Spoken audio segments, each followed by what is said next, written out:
Yo Minasan, donc petite vidéo sur Superman comme d'habitude, c'est la rubrique de NCK, donc là ça va être le troisième numéro. Et pour ce numéro, j'ai deux invités, donc Oz Comics, Bien le bonjour, salut NCK. salut Oz, et Anto, Salut, salut, salut NCK, merci pour l'invite. mais de rien, mais de rien. Comme je sais que vous êtes deux gros fans de Superman, je me suis dit bon bah c'est le moment de réunir la Dream Team quoi. Les comptes sur les doigts de la main quand même, hein. Ah Ah, ouais, non, il y en a d'autres, il y en a d'autres, il y en a d'autres il aussi. se Hein, il y en a cache. d'autres. Il y en a d'autres, mais bon, après, je pouvais pas inviter plus de gens pour la Oui, vidéo, hein, parce qu'après, ça faisait beaucoup de monde. Très gentil. c'est sûr. Mais bon, voilà, donc pour cette petite rubrique, comme vous l'avez vu, ça va être une rubrique sur les ennemis de Superman. Donc voilà, bon, les ennemis de Superman, c'est une grande histoire. Hein. C'est une grande histoire, hein, parce qu'il y a pas mal de gens qui, qui prétendent que Superman n'a pas d'ennemis, que Superman n'a pas de challenge, bah on va prouver que non. On va prouver que c'est pas vrai. Donc on a sélectionné 10 ennemis et clairement on va donner nos idées. Déjà on va les présenter et on va chacun donner nos idées sur les personnages en question quoi. Donc on en a sélectionné 10 et on va vous dire on va vous dire un peu ce qu'on en pense. Alors il n'y a pas d'ordre, c'est pas un top. C'est pas un top pour vous dire qu'on voudrait enfin comment dire du numéro 10 au numéro 1 et tout ça, c'est pas comme ça. Là, on va juste donner 10 ennemis et donner des idées sur eux, quoi. Donc voilà, donc on se lance maintenant. Donc le premier ennemi, c'est Metallo. Qu'est-ce que vous pensez de Metallo, les mecs? Métallo, tout simplement, voilà, il faut quand même rappeler que c'est un ennemi fondateur dans la mythologie Superman. Exactement. C'était quand même l'un des ennemis les plus dangereux physiquement, puisque on rappelle qu'il a quand même une espèce d'endroit sur son corps pour mettre le cœur de Kryptonite qui lui permet d'affaiblir le héros. Et du coup, Exactement. c'est un méchant qui est très intéressant parce que il a ce côté un peu bad guy de tous les jours, mais qui permet de créer des défis intéressants pour le personnage. Ça n'a pas forcément été le cas dans les films, justement, par rapport à d'autres méchants qui sont surexploités. Et du coup, bah, moi, pour Metallo, j'ai deux grosses sources d'inspiration. La série animée, Superman, hein, je pense qu'on va beaucoup en parler pendant cette vidéo. Ça, c'est Et sûr. puis le comics Secret Origin, les origines secrètes de Geoff Jones et Gary Frank, Mhm. qui mettent en avant le personnage. Voilà. J'en ai fait une espèce de bras armé, hein. Je suis resté dans cette idée que le personnage n'est pas forcément indépendant dans sa démarche. Il y a toujours une espèce de patron au-dessus de lui. Ouais.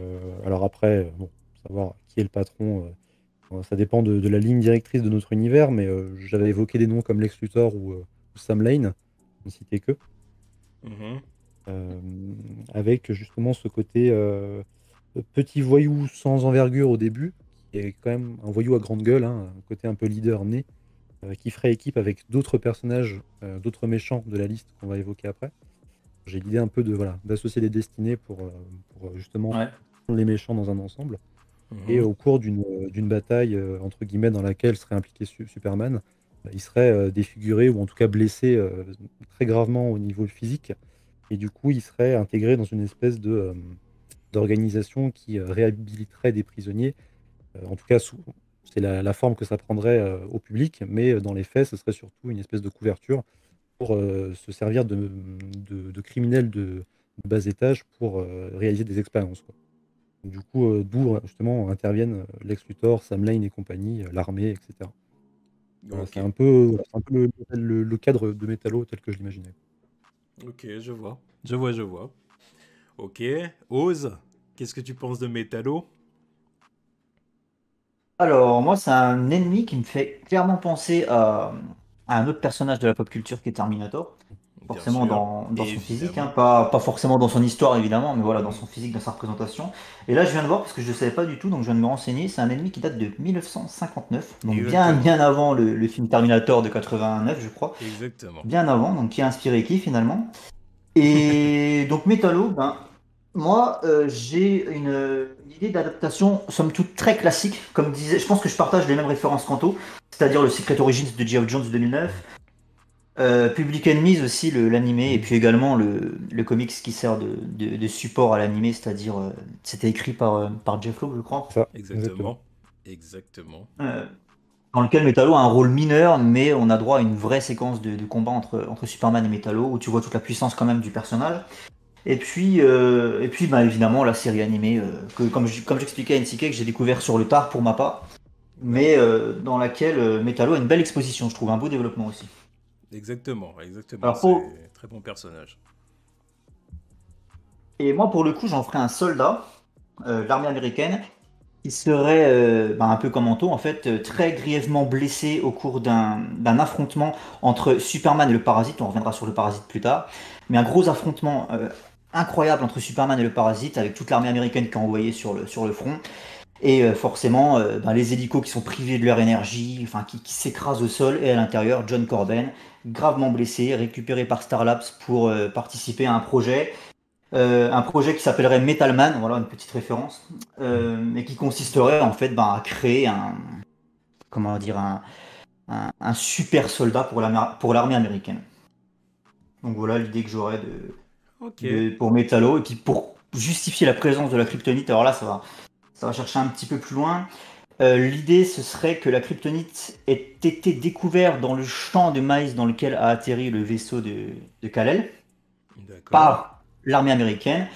Et forcément, la première chose qu'ils vont se dire, c'est la kryptonite, elle doit être liée. On n'a jamais vu ça sur Terre, c'est un minerai extraterrestre. Ça doit forcément être lié à la toute-puissance de Superman. Donc en fait, ils vont penser que la kryptonite, c'est le pouvoir qui donne la puissance à Superman, et donc ils vont l'intégrer au sein de Metallo pour lui donner la même puissance. Et c'est après qu'ils vont se rendre compte que la kryptonite, en réalité, affaiblit Superman et peut même s'avérer être un danger pour lui, en fait. Voilà. Ce qui explique la présence du cœur de kryptonite pour Metallo. Ah bah, bonne idée. Bonne idée pour la kryptonite, en tout cas. Ouais, Merci, ouais. merci. Ouais. Bon, bah, les mecs, clairement, j'ai à peu près les mêmes, comment dire, les mêmes références que vous. Donc, évidemment, la série animée, ça, c'est ma plus grosse inspiration, hein, et puis Public Enemies. Et comme t'as dit, ouais, du coup, c'est un personnage qui date de 1959. 1959, quoi. Donc, c'est vraiment presque un des premiers ennemis de Superman, en vrai, un des ennemis les plus vieux, en tout cas. Et voilà, donc c'est vrai que je comprends toujours pas comment ça se fait qu'il a jamais été adapté au cinéma. Ça m'étonne, mais bon, voilà, hein, c'est comme ça. Et bah, moi, mon idée sur le personnage, bah, c'est à peu près comme vous, en fait. Je pense que, de toute façon, dans les comics de base, du coup, c'est le sergent John Corben, donc Metallo, c'est son vrai nom. Donc c'est un militaire qui répond aux ordres du général Lane, donc le père de Lois Lane. Donc moi, ce que je ferais, c'est toute une histoire justement bah, de méfiance autour de Superman, évidemment. Je pense que Metallo, c'est un personnage qui doit apparaître en début de carrière de Superman. Donc ce que je ferais, c'est que je montrerai évidemment qu'il y a plein de gens qui doutent de Superman, qu'il y a plein de gens qui doutent de lui, qui ont peur. Et donc que l'armée américaine et le gouvernement américain cherchent une façon de stopper Superman au cas où il se retournerait contre les intérêts américains ou contre carrément l'humanité, quoi. Et donc que l'armée américaine lance justement le projet Metallo, donc c'est à peu près ce que Oz a proposé, et que le sergent Corben, qui se retrouverait grièvement blessé, accepte justement d'être le cobaye, quoi, clairement, de ce projet-là. Je pense que ça pourrait être intéressant, et de base, je pense que je ferais de Corben presque... j'en ferais presque un double de Clark Kent, entre guillemets, c'est-à-dire que Ouais. j'en ferais vraiment le militaire exemplaire, quoi. Ouais. Le militaire exemplaire qui porte le drapeau américain fièrement, qui est presque le gendre idéal que Sam Lane voudrait pour Lois, quoi. Mhm. Tu vois. Ouais. Mais que voilà, justement, après les modifications, bah, que évidemment, le truc de base, hein, la machine prend le pas sur l'homme, et voilà, quoi. Et du coup, Metallo pète les plombs. À la limite, même mêler aussi l'ex-corp à l'expérience, évidemment, Ouais. histoire Ouais. voilà. Que Ça l'ex-corp ferait et une espèce l'armée, de. voilà. Que l'ex-corp et l'armée créent le projet Metallo, quoi. Oui, tu peux Mm. affilier Sam Lane avec Lex Luthor, hein, quelque part. Exactement. À la limite, tu peux montrer que Sam Lane se méfie de Lex, parce que y a quand même une différence entre Sam Lane et Lex Luthor. Mais Oui. montrer que dans l'intérêt des États-Unis, dans l'intérêt du monde et tout, il se dit que s'allier à Lex Luthor, c'est pas une mauvaise idée, quoi. Donc ça pourrait être sympa, ça pourrait être sympa. Moi, en tout cas, c'est mes idées pour Metallo. Donc je pense qu'il y a de quoi faire. Ça, en vrai, Oui. ça fait tout un film, hein. Ça tient un film, toute Ben, cette Bien sûr. histoire-là. Bah, puis c'est surtout que ce qui serait intéressant, c'est que le personnage de John Corben, parce que pour moi, ce serait pas un ennemi de premier film, mais bah, pour vous non plus, apparemment, mais que le personnage de John Corben soit introduit en tant que John Corben bien avant, tu sais, dans les films précédents, quoi. Mm. Et comme ça te permet justement d'être attaché à ce personnage, parce que tu auras suivi son destin, et puis son accident grave jusqu'à sa transformation, quoi. Bien sûr, non, mais c'est clair, c'est clair. Admettons que Metallo apparaîtrait pour le deuxième film, tu peux très bien Ouais. incorporer John Corben dans le premier. Voilà. Et ça donnerait du corps au personnage, un peu plus d'épaisseur que juste un mec lambda dont tout le monde se fout, qui devient Terminator du jour au lendemain, quoi. Oui, oui, oui, c'est clair. Non, je suis d'accord. Non, mais ouais, ouais, ouais, exactement. Donc C'est c'est ce que possible. j'imaginais aussi, un deuxième film, pareil, pour Metallo. Voilà, bon, bah, on a à peu près, en tout cas, on a à peu près les mêmes idées pour le personnage de Metallo. Mm. Bon, on reste assez classique, mais de toute manière, il y a tellement de bonnes choses qui ont été faites dans les comics que ça sert à rien de vouloir révolutionner le truc, quoi. Ouais, c'est ça. Exactement. Puis il manque justement ce côté classique dans les films. Du coup, on est encore très libre dans le choix de l'histoire qu'on a adaptée, quoi. Mais Exactement. c'est là où où Warner Bros c'est impardonnable, c'est-à-dire que tu as juste à recopier ce qui a déjà été fait, quoi. Et on te demande même pas d'inventer quoi que ce soit, on te demande juste de réadapter les meilleures choses qui ont déjà été faites. C'est là Ouais, où les ouais, mecs sont ouais. impardonnables, quoi. Alors, je suis bien d'accord, mais bon, ça demande encore un autre sujet, on va pas se plonger là-dessus aujourd'hui. Donc bref, méchant suivant. Donc le méchant suivant, c'est le parasite. Donc le parasite, c'est un personnage pareil, c'est un personnage emblématique de la mythologie Superman, donc apparu dans Action Comics numéro 340 en 1966. Donc il n'est pas beaucoup plus jeune que Metallo. C'est un ennemi qui date la fin des années 60, quoi. Ouais. Donc, allez-y les gars, dites-nous ce que vous en pensez. Donc, cette fois-ci, Ose commence. Alors pour moi, le parasite, ce serait l'ennemi idéal pour un premier film, dans le sens où dans un premier film, il ne faudrait pas un ennemi trop important avec trop de background pour laisser la place à Kal-El, à développer l'histoire de Kal-El, son adolescence à Smallville. Personnellement, moi, dans un premier film Superman, j'aimerais vraiment qu'on s'attarde sur Smallville parce que c'est rarement fait malheureusement. En tout cas, un peu mieux que ce qui a été fait dans Man of Steel. Un peu plus de développement, plus d'amitié, voilà, l'amitié avec Lana Lang, Pete Ross, etc., etc. Et, euh, et le parasite, donc, qui sort des labos Star Labs lui aussi. Rudy Jones à la base, hein, qui est un travailleur social qui a été sujet à des. Bon, ça fera un peu redite avec Metallo, c'est un peu le problème de ses ennemis. Mais voilà, Rudy Jones, un travailleur social qui a été sujet à une métamorphose, qui l'a transformé en parasite, un démon, une créature avec une soif insatiable d'énergie. Et à sa libération des locaux de Star Labs, eh bien, il irait là où se trouve la plus grande source d'énergie sur Terre, c'est-à-dire à Smallville. Et donc, il se confronterait directement à un jeune Clark Kent qui n'est pas encore Superman. On imagine d'ailleurs, moi j'imagine un combat entre Parasite et Clark Kent en plein milieu de Smallville, avec Clark Kent qui est en chemise de tous les jours, quoi. Je veux dire, il n'est pas encore Superman, il est obligé de c'est la légitime défense, quoi. Il est obligé de se défendre et de protéger Smallville comme il le peut. Il n'est pas du tout habitué à ça. Et pourquoi c'est un ennemi pour moi, c'est un ennemi très important pour un premier film, bah, c'est parce que le parasite, c'est pas un ennemi que tu peux vaincre avec la force brute. Et donc, ça inciterait Clark à ne pas à se rendre compte que la violence n'est pas toujours la meilleure des solutions. Donc ça serait déjà un premier point dans son parcours, dans son cheminement personnel, quant au fait de ne jamais aller jusqu'à tuer ses ennemis en fait. Ça pourrait déjà être un début d'explication quant à sa psychologie, qui serait bien évidemment complétée par toute l'éducation qu'il a eue auprès de Jonathan Kent. Mais voilà, il va se rendre compte avec cet ennemi que la force ne suffit pas et qu'il va falloir ruser pour réussir à vaincre Metallo. Pas Metallo, pardon, le Parasite. Et puis moi, j'imagine au cours de cet affrontement, voilà, comme j'expliquais, toute l'armée américaine qui est dépêchée sur place. Et puis moi, j'imagine des plans avec des hélicoptères, des avions de chasse qui s'écrasent, privés de leur énergie, qui s'écrasent au sol, enfin des plans incroyables. Et puis donc parmi eux, John Corben. Voilà. Ok, donc ça, donc ton histoire, ça serait, comment dire. Donc tu voudrais qu'il rencontre pour la première fois le parasite en flashback, en quelque sorte, et qu'il revienne à l'âge adulte, c'est ça? Non, non, moi le Parasite pour moi ce serait un ennemi one shot, un combat en fait à la fin du premier film Superman. Étant donné qu'on a eu beaucoup d'expositions sur Kal-El, sur son enfance en tant que Clark Kent à Smallville, etc.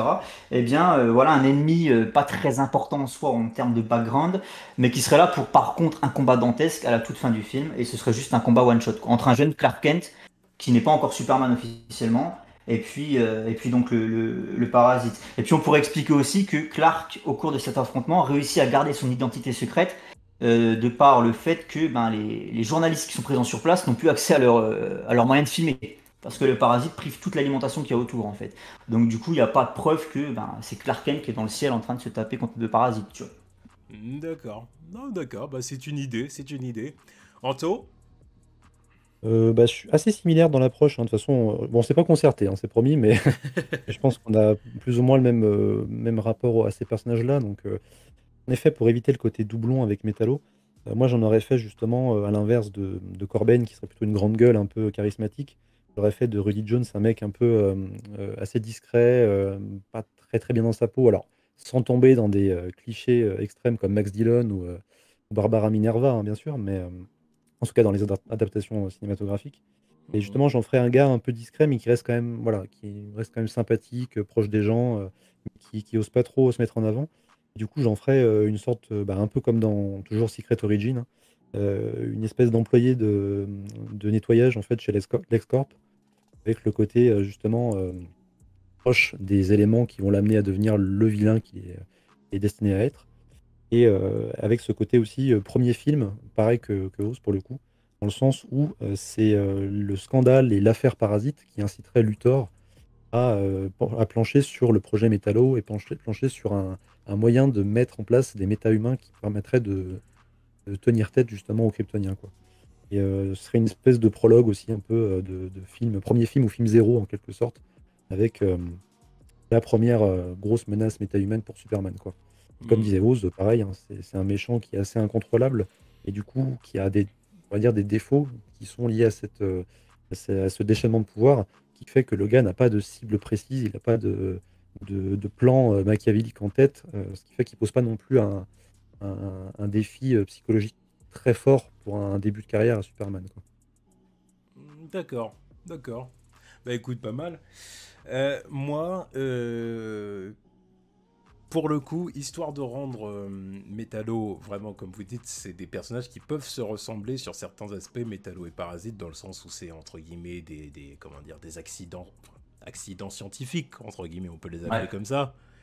Même si Métallo, du coup, ce serait pas vraiment un accident, ce serait plutôt une expérience. Mais bon, voilà.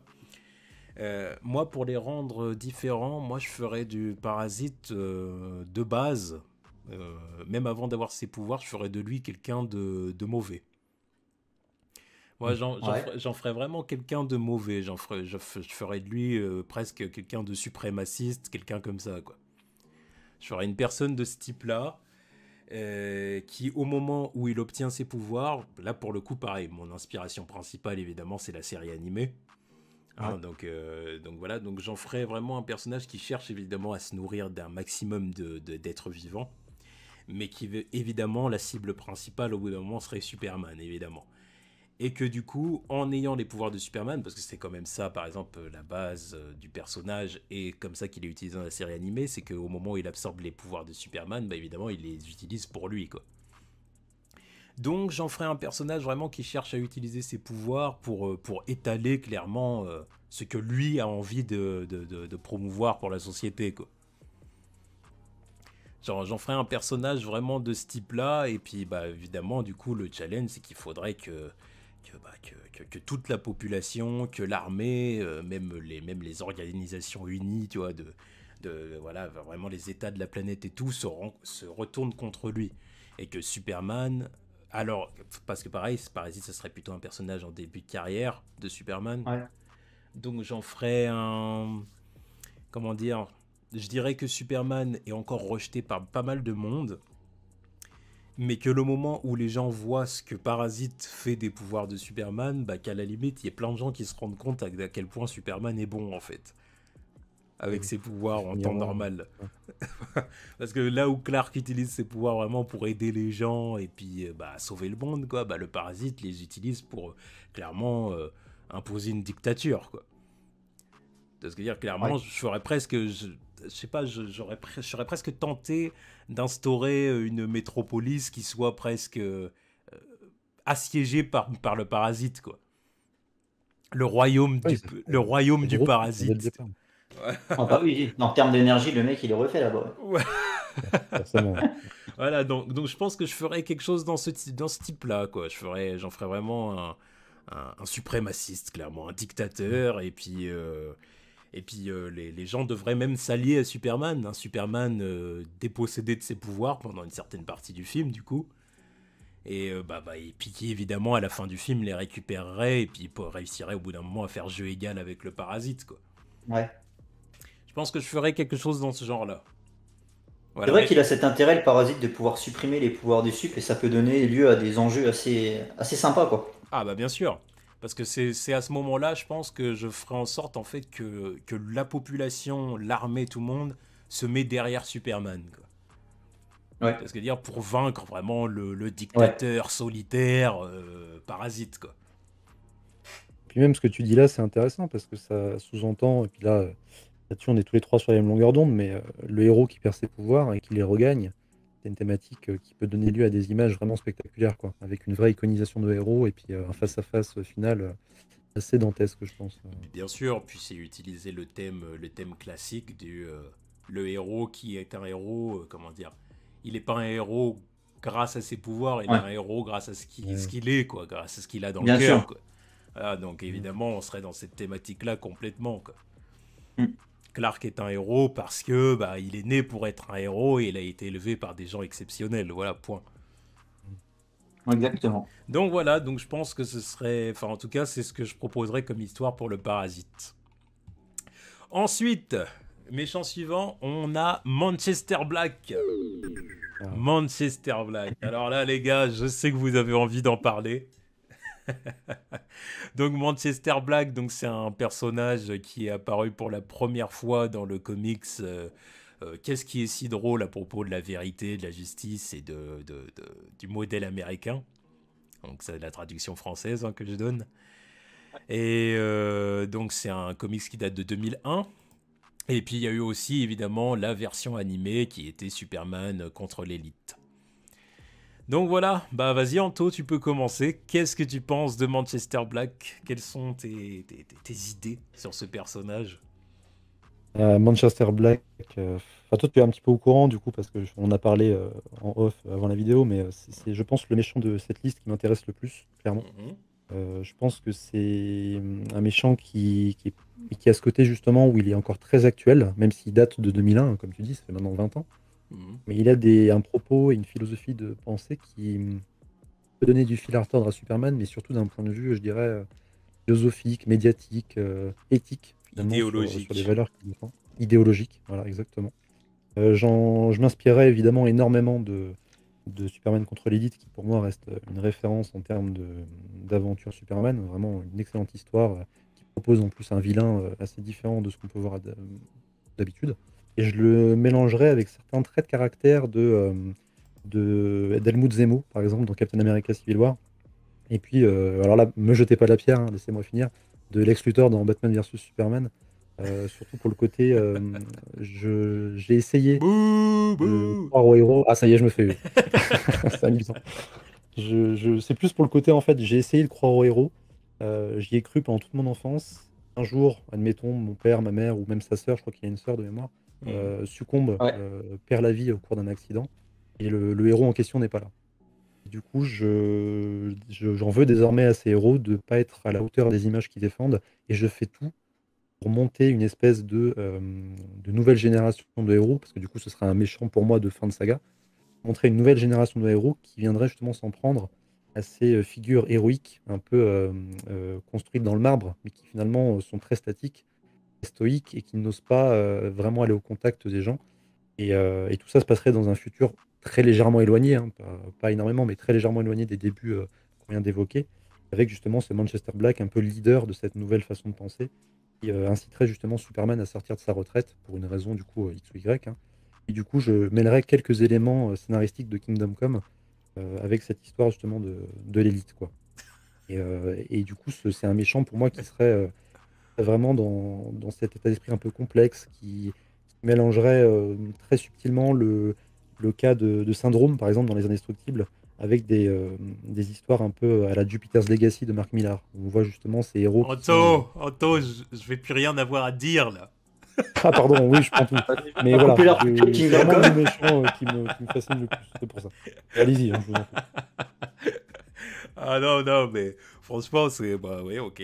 D'accord, d'accord, Anto, mais là vraiment, Alors, méchant suivant. tout ce que je peux, ouais, tout ce que je peux dire, c'est que je suis complètement d'accord avec toi là. Donc là, vraiment. Ah bah, ça fait plaisir. Alors, bah peut-être que Oz a des trucs à rajouter.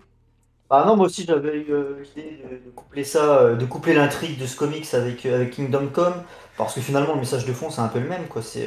Bon, dans Kingdom Come on a un Superman qui est désabusé, qui se met en retrait et puis qui décide de revenir pour botter le cul à la nouvelle génération de petits cons. Moi j'aime bien parler, enfin j'aime bien dire ça comme ça. Ouais, Et ouais. puis bah justement Manchester Black c'est le porte-parole, le leader de cette génération de petits cons quoi. Donc effectivement c'est très cool de pouvoir coupler Kingdom Come et puis What's So Funny About voilà, le fameux comics en question. Voilà. Honnêtement, moi je trouve que c'est un méchant qui est un peu one shot, c'est-à-dire un peu comme bon, dans un autre sujet, le Red Hood pour Batman. Je trouve que c'est des personnages comme ça qui sont one shot. À partir du moment où tu les, en fait, ils sont liés à leur contexte. Quand tu les en sors, ils ont plus rien d'important à faire ni à dire. On l'a vu d'ailleurs, ils l'ont réutilisé dans Superman Rebirth pour ne rien en faire, quoi. Ils auraient mieux fait de s'abstenir avec lui. Et c'est pour ça en fait, c'est contrairement aux Parasites ou à Metallo qui peuvent être adaptés, qui peuvent être actualisés, etc. Moi, je trouve que Manchester Black, il est un peu ancré dans son époque, fin des années 90, début des années 2000, où à cette époque, déjà, on commençait à dénigrer Superman pour ce qu'il représentait. Et je trouve qu'il est. Après, tu vois, après le travail de dépoussiérage qu'a fait Zack Snyder sur Superman, je sais pas s'il serait encore d'actualité, Manchester Black, pour le coup. Mais en tout cas, à la fin des années 90, début des années 2000, il était clairement. Voilà. Enfin, je veux dire, il était clairement dans le coup.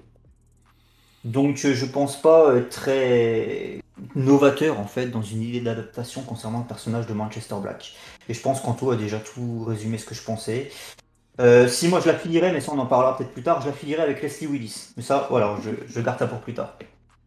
Ah oui. Ah bon, d'accord. Bah écoute. Ouais. Ok, ok. Bon, bah moi, en gros, bon, bah je suis complètement d'accord avec Anto, hein, je l'ai dit tout à l'heure, hein, vis-à-vis de ses idées. Bon, bah puis du coup, avec toi aussi, Oz. C'est que moi, clairement, je ferais une intrigue à la Kingdom Come avec Manchester Black qui serait le leader, clairement, de la nouvelle génération de héros, quoi. Et à la limite, voilà, moi, comme je vous avais dit en off, personnellement, ce que je ferais, c'est que je dirais que Superman est à la retraite et que Manchester Black, en fait, il est face à une nouvelle génération de héros, quoi. Donc, à la limite, par exemple, qui est un que ce soit par exemple la génération suivante, quoi, les enfants des héros, les trucs comme ça, et à la limite mettre John Kent en Superman et on m'a montré que John n'est pas encore, comment dire, que John n'est pas forcément toujours à la hauteur de ce qu'était Clark, quoi, de ce qu'était son Ouais. père. Et donc du coup évidemment montrer que bah, évidemment que ça nécessite le retour de l'OG, quoi, du vrai Superman, quoi, de Clark Kent. Mm. Et qu'à la limite que tout le monde sache que Superman est Clark Kent à ce moment-là, tu vois, que Oui. l'histoire de Superman ait été ça devienne presque un truc qu'on enseigne dans les livres d'histoire, quoi. L'histoire de Superman, l'histoire de Clark Kent, l'immigré des étoiles, quoi.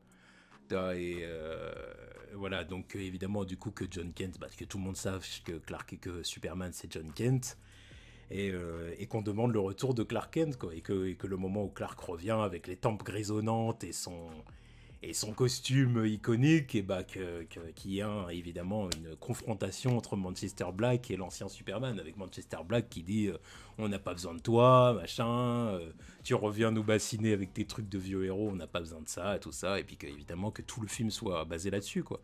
Mais ça, pour le coup, ce serait vraiment l'intrigue pour moi du dernier film de ma saga, quoi. Ouais, c'est ça, ouais. Ah ouais, Mm. ce serait le dernier film de ma saga, ce serait la fin de route, quoi. Mm. Donc voilà, donc moi ce serait ça mon film, quoi, vraiment avec à la limite, je pense certainement que je ferais mourir Superman à la fin du film, enfin Clark Kent à la fin du film avec une vieille Lois Lane Un peu à la All-Star Superman avec Clark qui emmène la vieille Lois en direction du soleil ou quelque chose comme ça. Je pense que Ouais. je ferais quelque chose dans ce genre-là. Donc voilà, donc c'est tout pour Manchester Black. Vous n'avez pas d'autres idées, les gars? On a tout dit, je pense.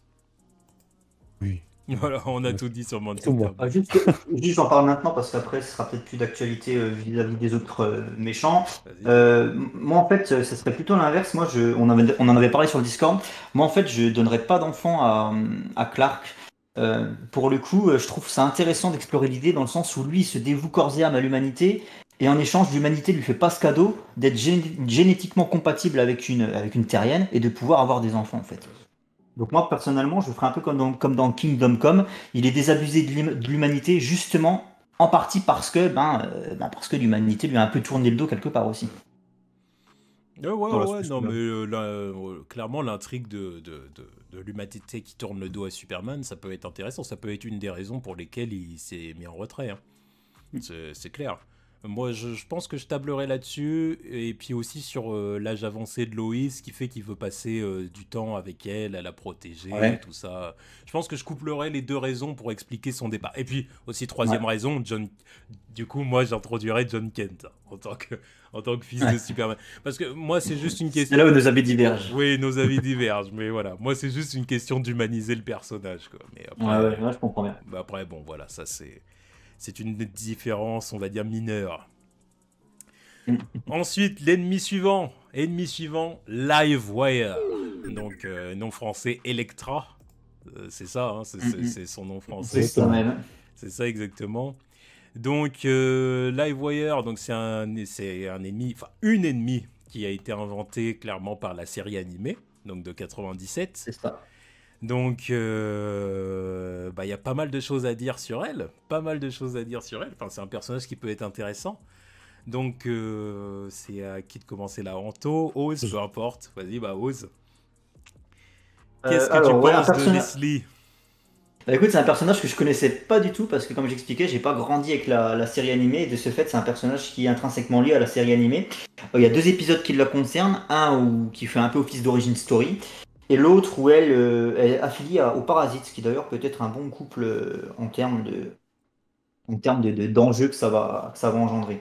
Hmm. Alors moi, pour le coup, j'ai trouvé ce personnage assez inconsistant. J'ai trouvé son origin story très cliché. Une haine de Superman qui est artificielle, c'est-à-dire qu'il n'y a pas de raison pour laquelle elle passe son temps à déblatérer, parce que ouais, on l'a pas dit, mais c'est une animatrice radio qui passe son temps à déblatérer sur Superman, à le trash talk.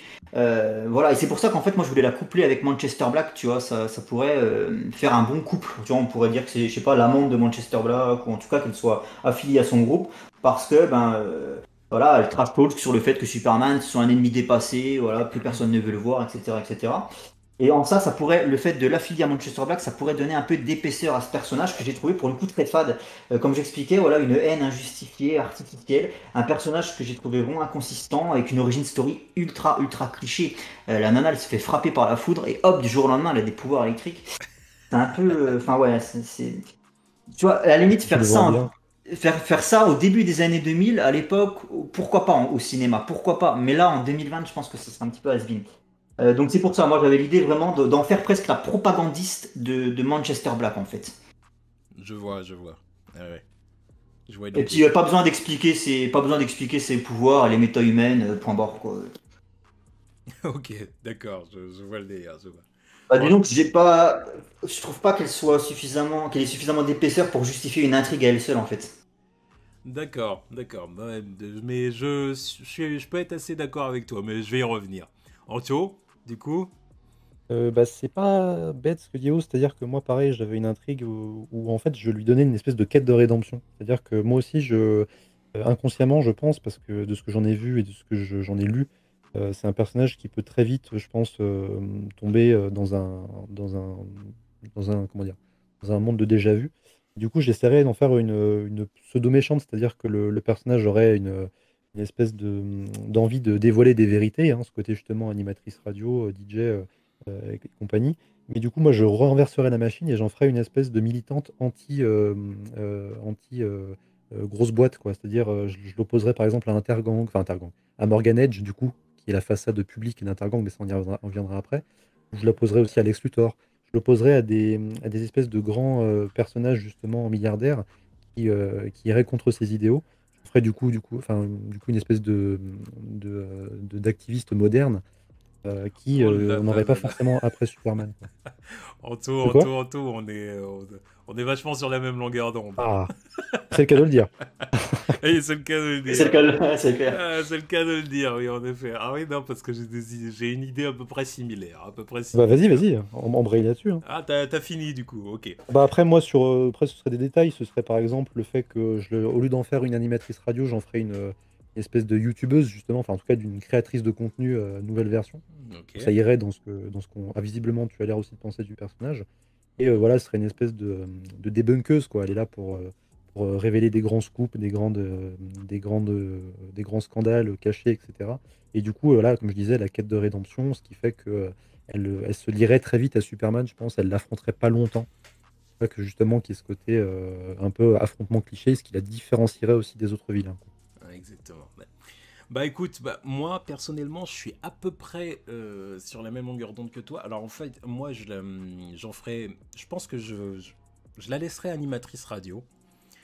Ouais. Parce que voilà, parce que quoi qu'on en dise, les radios, il y a encore des radios qui sont écoutées par la jeunesse, donc ça peut être intéressant. Donc bon, après youtubeuse ça peut marcher aussi, hein. Youtubeuse ça peut marcher aussi, mais je pense que je la laisserai animatrice radio pour rester dans le corps de ce qu'est le personnage, quoi. Et je pense que ce que je ferais pour toucher à un thème actuel, c'est que j'en ferais une sorte de militante, comment dire, écologiste. Ouais. J'en ferais ce genre de personnage, vraiment qu'elle soit une militante écologiste, à la limite qu'elle soit contre les usines, contre les centrales nucléaires, les trucs comme ça, et qu'elle milite à mort là-dessus, et qu'à la limite qu'elle porte pas non plus Superman dans son cœur, tu vois. Et j'en ferai pas le Ouais. cœur de ce qu'est le personnage, contrairement à la série animée. Parce que dans la série animée, c'est clair que vraiment c'est Ah oui. à trash talk Superman du début de la journée à la fin de la journée. Enfin, voilà, enfin, ça peut être marrant, mais voilà, que ça constitue le cœur de ce qu'est le personnage dans un film, je pense que ça marcherait pas, quoi. Donc je pense que j'en ferais plutôt une militante écologiste, et à la limite, je montrerais vraiment qu'au bout d'un moment, elle s'extrémise et qu'à la limite, qu'elle ait une histoire en commun avec l'Intergang. Voilà. En Ouais. fait, ce que je ferais, c'est que je pense que ses pouvoirs, parce que Oz a raison, le truc de la foutre du tombe dessus et elle a des pouvoirs, c'est cliché. Tu peux plus faire ça aujourd'hui, t'as plus le droit. Donc je pense qu'à la limite, je montrerais que ses pouvoirs lui viennent justement de l'Intergang et des forces occultes d'Apocalypse, tu vois. Et ben là, c'est toi qui es sur la même longueur d'onde que moi. Voilà. Bah, je pense que Exactement ce que j'imaginais aussi. voilà, bah, je pense que du coup j'en ferai un truc comme ça, justement, même pour expliquer même le côté très divin du personnage, parce que si tu la boostes à fond, bah, elle devient divine, la fille. Clairement, le pouvoir électrique, tu peux vraiment la booster, hein. Tu peux dire qu'elle peut devenir intangible, qu'elle peut se déplacer dans les réseaux électriques, qu'elle peut se déplacer même à travers la foudre. Donc du coup se déplacer évidemment super rapidement, qu'elle peut capter les ondes radio, parce que du coup tu la relis en plus à ce qu'elle est de base, capter les ondes radio, les ondes sonores, donc elle a même une sorte de super Wii, les trucs comme ça. Elle devient divine et ça devient du coup même un personnage du coup qui peut affronter Superman, tu vois, à ce niveau-là. Tu peux même montrer qu'elle peut flinguer ton système nerveux, les trucs comme ça. Ça peut devenir un personnage super intéressant et super cheaté même. Bah, Utilisons le mot, quoi. c'est vrai que sur le plan de l'action, ce personnage peut donner lieu à des séquences de dingue, quoi. Ah, bien sûr. Tu t'inspires de Maximum Overdrive de Stephen King, où tu as tous les appareils électriques, électroménagers et tout, enfin tous les appareils électriques que tu as à Metropolis qui commencent à se liguer contre Superman, ça peut donner lieu à des séquences de malade, quoi. Bien sûr, parce que du coup, moi, là où je ferai en sorte que les deux personnages s'affrontent, c'est montrer que justement, comme elle est extrémiste et tout, montrer qu'elle est dans son combat et qu'à la limite, elle veut attaquer justement certains milliardaires qui font la promotion des centrales nucléaires et ce genre de choses. Ouais, ouais. Voire même qu'elle s'attaque carrément à certaines centrales pour les désactiver ou des trucs comme ça, tu vois. Et montrer que du coup, évidemment, que Superman essaye de s'opposer à ça, tout en montrant que Superman, par exemple, sur le plan idéologique, se pose des questions lui aussi, et qu'il n'est pas Ouais. forcément en désaccord avec certaines de ses idées, tu vois. Tu vois ce que je veux dire? Parce que montrer que Ouais. Clark en tant que mec de la campagne et tout, qui est à fond pour la nature, tout ça, et tout ça, même dans sa forteresse de solitude, je veux dire, l'allée des animaux, les trucs comme ça, Ouais. montrer que c'est un mec qui lui aussi est dans l'écologie quand même, tu vois. Ouais. Et donc il est pas forcément opposé à tout ce qu'elle dit, tu vois. Mais que là, évidemment, il cautionne pas la façon de faire, tu vois. Oui. Voilà, et que du coup, forcément, ça peut même amener du coup des intrigues dans lesquelles Superman peut même aider l'humanité à chercher de nouvelles sources d'énergie, tu vois. De nouvelles sources d'énergie dans l'espace et tout ça. Et ça mènerait à des trucs, à quelque chose que j'amènerai plus tard avec Mongol. Ok. Ensuite, on a cité un groupe d'ennemis qui peut être très intéressant, c'est l'Intergang. Donc l'Intergang, donc Anto, qu'est-ce que tu as sur l'Intergang? Alors beaucoup de choses, mais là pareil, je vais être très concis, hein, je vais pas faire comme tout à l'heure. Ah bien sûr. Mais moi j'en ferai une espèce d'organisation forcément tentaculaire, hein, secrète, souterraine, qui gère les affaires criminelles de Métropolis depuis plusieurs décennies, hein, bien avant l'apparition de Superman, Mhm. et avec du coup une tête qui changerait au fur et à mesure du temps. Et du coup, je dirais que mon intergang à moi, il s'articulerait autour de Bruno Mannheim et de Morgan Edge. Donc, Bruno Mannheim, qui est connu dans l'univers d'ici comme étant l'un des criminels les plus tenaces qui existent à Gotham et à Metropolis. D'ailleurs, fait une adaptation, enfin la preuve d'une adaptation dans la série animée de 96. Et puis Morgan Edge, qui est une espèce de Maxwell Lord, philanthrope, personnage médiatique très fort, qui se sert justement de ses talents en communication pour sa couverture justement criminelle. Et du coup, je jouerai autour de ces deux personnages-là, et je ferai justement des liens avec, comme on disait, Leslie Willis, qui s'opposerait à eux notamment, et qui aurait ses pouvoirs grâce à tout le côté occulte qu'il y a derrière l'Intergang, c'est-à-dire ce lien avec la magie d'Apocalypse, les sciences avancées d'Apocalypse, et ce côté justement aussi dénoncer en sous-texte euh, les grandes sectes, on va dire, qui font partie de notre imaginaire collectif et même de notre histoire, hein, pour la plupart. Et je trouve que ce serait assez intéressant d'occulter un peu tout ça autour de ces idées-là, quoi. Mhm. Ok. Ose. Bah, Intergang, moi je veux pas être très original non plus. Voilà, pour moi c'est un groupe de mafieux entre guillemets qui émerge à la mort. Par contre, moi je les ferai émerger après la mort de Lex Luthor pour ne pas justement voler la vedette de Lex Luthor dans ce domaine-là en fait, dans le domaine de l'activité criminelle. Euh, je les ferai émerger donc à la mort de Lex Luthor, c'est-à-dire que l'Empire n'a plus d'empereur, donc il faut prendre un petit peu la tête de cet empire. Et puis, ben voilà, forcément travailler avec Darkseid, mais ça on ne le saurait pas, on ne le saurait qu'après. Et je pense que c'est un groupe qui préparerait le terrain pour l'arrivée de Darkseid pour un film en groupe, un film event de groupe en fait. Qu'est-ce Mhm. que je pourrais dire? On pourrait aussi coupler l'Intergang avec l'intrigue qu'on avait dans Legends de Len Wein et John Byrne, où en très gros, Darkseid tentait de décrédibiliser les héros de la Justice League, mais non pas par une attaque, mais par, en fait, il essayait de décrédibiliser les héros de la Justice League aux yeux des humains, en fait, dans cette intrigue. C'est-à-dire qu'on voyait toute une facette de Darkseid qu'on n'a pas l'habitude de voir, c'est-à-dire son côté très stratège, où il utilisait des sbires sur Terre, hein, des humains, voilà, des alliés à lui, pour, à travers les médias, à travers la radio. D'ailleurs, on pourrait même s'amuser à mettre Leslie Willis dans ce rôle-là, pourquoi pas, à la radio, à travers les médias, etc., décribiliser vraiment Superman, Batman, etc., etc. Donc, ouais, on pourrait peut-être coupler l'intergang avec cette intrigue de Legends, Darkseid qui essaye de se faire place nette, en fait, de nettoyer un petit peu la place avant d'arriver pour terminer le travail. Moi, c'est Mhm. ce que je ferais avec l'intergang. Ouais, ouais. Bah, tu vois, bah, du coup, on en. C'est bien joué Anto, parce que, Ose, parce que du coup, tu rejoins bah, ce qu'on disait avec Anto, c'est-à-dire lier Leslie Willis clairement à l'Intergang et à Darkseid, du coup, tu vois. Ouais. Clairement créer cette affiliation-là, même à la limite, du coup, montrer que Leslie, du coup, elle n'était pas forcément pour Darkseid de base, mais que, bon, ça a fait un peu l'office de, comme on dit, idiot utile, quoi. Ouais, Un peu en quelque sorte. Mais c'est ça. voilà, idiot utile de Darkseid, mais qui avait son combat à elle de son côté, on va dire, tu vois. Enfin voilà, et bah, l'Intergang, voilà, bah, clairement faire un groupe occulte, leur donner, clairement les armer, du coup leur donner des armes Mm. d'Apocalypse, Donc il serait capable de blesser Superman et tout. Des armes, et puis pas que des armes, hein, des armes, et puis même tout ce qui pourrait être armure, ou alors, je sais pas, moi, tu pourrais mettre qu'ils aient des produits dopants, des trucs comme ça, vraiment qui puissent Ouais. leur permettre, pas forcément de tuer Superman, parce qu'il faudrait peut-être pas exagérer, mais au moins qu'ils soient capables de lui tenir tête et de lui poser problème, quoi. Et ça pourrait être intéressant, puis ça donnerait évidemment, tu peux faire quelque chose de très, voilà, force occulte, parce que ils ont carrément une bible du crime, quoi. Il y a la crime Bible, ils ont clairement leur bible, comment dire, c'est une secte, quoi. Clairement, c'est une secte, l'Intergang. Ils ont une religion, quoi, carrément. Donc ça peut être intéressant à faire, quoi, parce qu'évidemment, ça pose Darkseid et Apocalypse c'est Satan et les enfers, quoi. Clairement, c'est ça, c'est Ouais. Satan et les enfers face à Superman qui est plutôt la force lumineuse de la Terre, quoi. Donc ça peut fonctionner comme ça et ça peut être très intéressant, l'Intergang. Après, je pense que ça reste un groupe quand même il faut les lier à d'autres intrigues et à d'autres Ouais, méchants, quoi. Parce que c'est plus un contexte. En fait, moi, je pense que c'est plus un contexte qu'un ennemi, en fait, l'Intergang. voilà, exactement.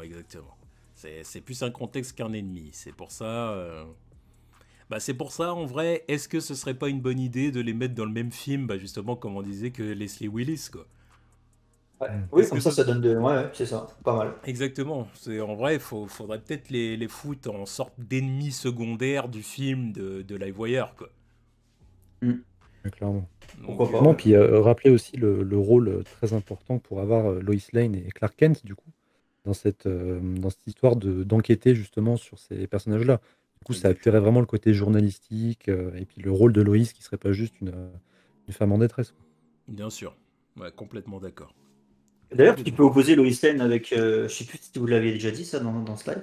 Tu peux opposer Lois Lane et Leslie Willis sur le plan idéologique. Tu sais, ça peut être une espèce de lutte des médias, quoi. Lois Ouais, avec le ouais. papier qui œuvre pour Superman, pour la propagande de Superman. Et puis de l'autre côté, Leslie Willis qui use d'un autre média pour détruire, pour déstabiliser Superman, quoi. Ça peut être Exactement. aussi comme ça un duel dans le film, en fait.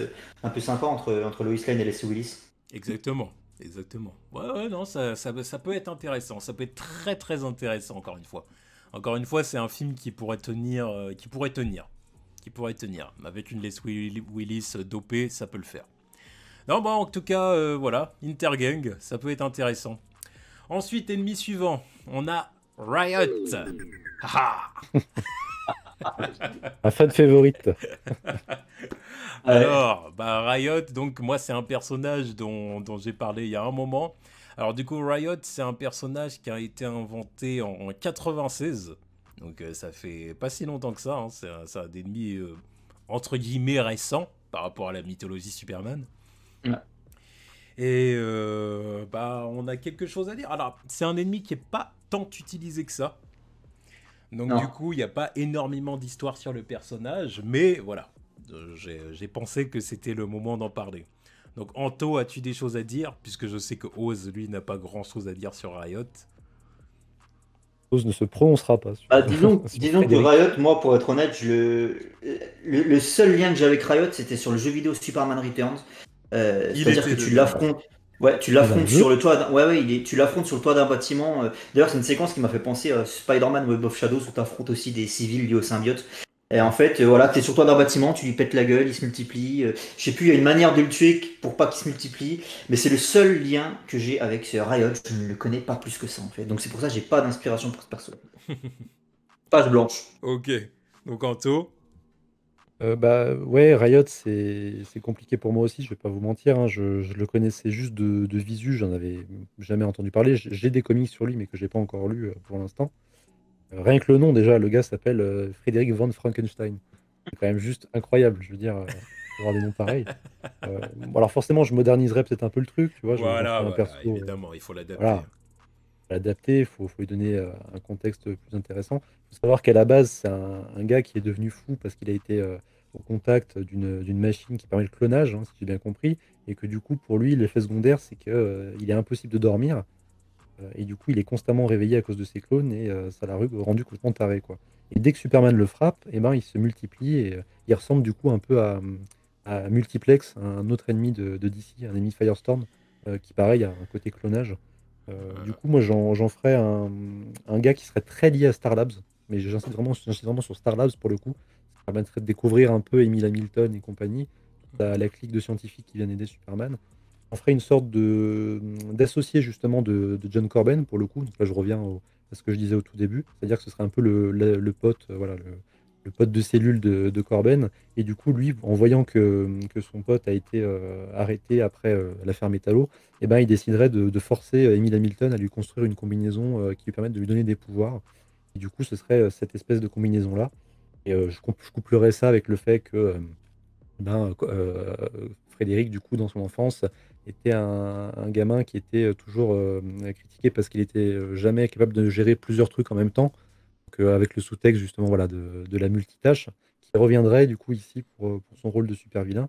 Et du coup, comme ça me permettrait d'introduire le côté Star Labs et puis la science du bien, finalement. Puisqu'on a parlé de Luthor Corp, on a parlé de Intergang, et là, pour le coup, on parlerait d'une bonne science, quoi. Ok. Ouais, le truc comment dire, que pendant son enfance, il se plaignait en gros de pas pouvoir tout faire, c'est Ouais. intéressant. C'est intéressant. Alors moi, Riot, alors c'est un personnage ouais, que j'ai dû découvrir l'an dernier, à peu près, ou il y a 2 ans. Oui. Et moi, personnellement, Riot, j'en ferai un personnage dans cette veine-là, Anto. Euh, Sauf qu'en plus, à la limite, encore une fois, j'ajouterais une thématique actuelle, c'est que je dirais à la limite comment dire, qui travaille dans une entreprise familiale Mhm. qui ne produit plus beaucoup de résultats. En fait, qui ne produit plus beaucoup de résultats, et enfin scientifiques, hein, j'entends du coup dire Ouais. que c'est un scientifique, voilà, qui clairement descend d'une lignée de scientifiques, quoi. Et que clairement, son entreprise, son laboratoire, ce soit un laboratoire qui existe à Metropolis depuis des décennies, voilà, qui existe à la limite même depuis les premières vagues d'immigration aux États-Unis. Enfin, c'est vraiment dire que c'est un truc qui existe depuis longtemps, mais que dire qu'aujourd'hui ça produit plus beaucoup de résultats, qu'ils ont plus beaucoup de matériel, beaucoup d'argent et tout ça, et dire à la limite que la section scientifique de Luthor Corp, tu vois ce que je veux dire, de LexCorp, est complètement en train de les étouffer, quoi. Ouais, De d'accord. les étouffer au point où même Lex, du coup, décide même de racheter leur labo ou un truc comme ça, tu vois. Avec la complicité du maire de la ville, tu vois, je sais plus comment il s'appelle, le maire de la ville de Metropolis, mais bon, bref. Et à la limite, du coup, dire qu'au bout d'un moment, grâce à la machine, justement, il devient Riot, il peut se multiplier et adhérer aux parois, et que son objectif, du coup, bah, clairement qu'il est dans un objectif de vengeance et qu'il veut tuer Lex. Voilà, il veut buter Lex Luthor, c'est son objectif, il a une vraie haine pour Lex Luthor. Et donc, du coup, utiliser Lex Luthor vraiment en tant que victime dans le film. Mm. C'est-à-dire que vraiment, enfin, victime, du coup, victime à qui il arrive quelque chose qu'il a cherché, entre guillemets, tu vois. Mais, mais en faire une victime et mettre Superman dans une position problématique parce que Riot, avec son pouvoir, il peut clairement devenir un terroriste, lui aussi. Et donc montrer qu'il peut prendre des gens en otage pour obliger Superman à faire ce qu'il veut, quoi, en gros. En gros, c'est si tu me laisses pas faire ce que je veux, je bute 300 personnes d'un seul coup, là, si tu veux. Donc ne bouge pas et laisse-moi faire ce que j'ai à faire, quoi. Montrer même que le mec, il a aucune haine particulière envers Superman, tu vois. Que c'est juste que Superman se met en travers de sa route et que ça crée un problème, quoi. Évidemment, ça crée un conflit. Et du coup, bah, clairement, baser le film autour de ça. Et à la limite, ça, je ferais vraiment ça, pareil, dans les premiers films, quoi. Dans les premiers Mm. films de la saga. Parce que dans les derniers films, ça aurait pas sa place, une histoire comme ça. Mais dans les premiers films, je trouve que ça pourrait être intéressant de faire de Riot, clairement, un super terroriste, quoi. Un super terroriste qui veut absolument buter Lex, quoi. Et même finir le film en montrant que Superman, en essayant de l'arrêter, voilà, parce que montrer que Superman pour arrêter Riot, il bouge aussi, comment dire, il bouge super rapidement, quoi. Tu sais, qu'on ait une image rémanente de Superman, quoi. Tu sais, qu'on ait 300 Riot dans la ville, admettons, et 300 Superman, tu vois. Parce que Superman se déplace super rapidement pour l'arrêter, quoi. Donc, je pense que ça pourrait être intéressant de la jouer comme ça. Et de montrer qu'il y a des gens qui succombent, qu'il y a des gens qui meurent de la main de Riot.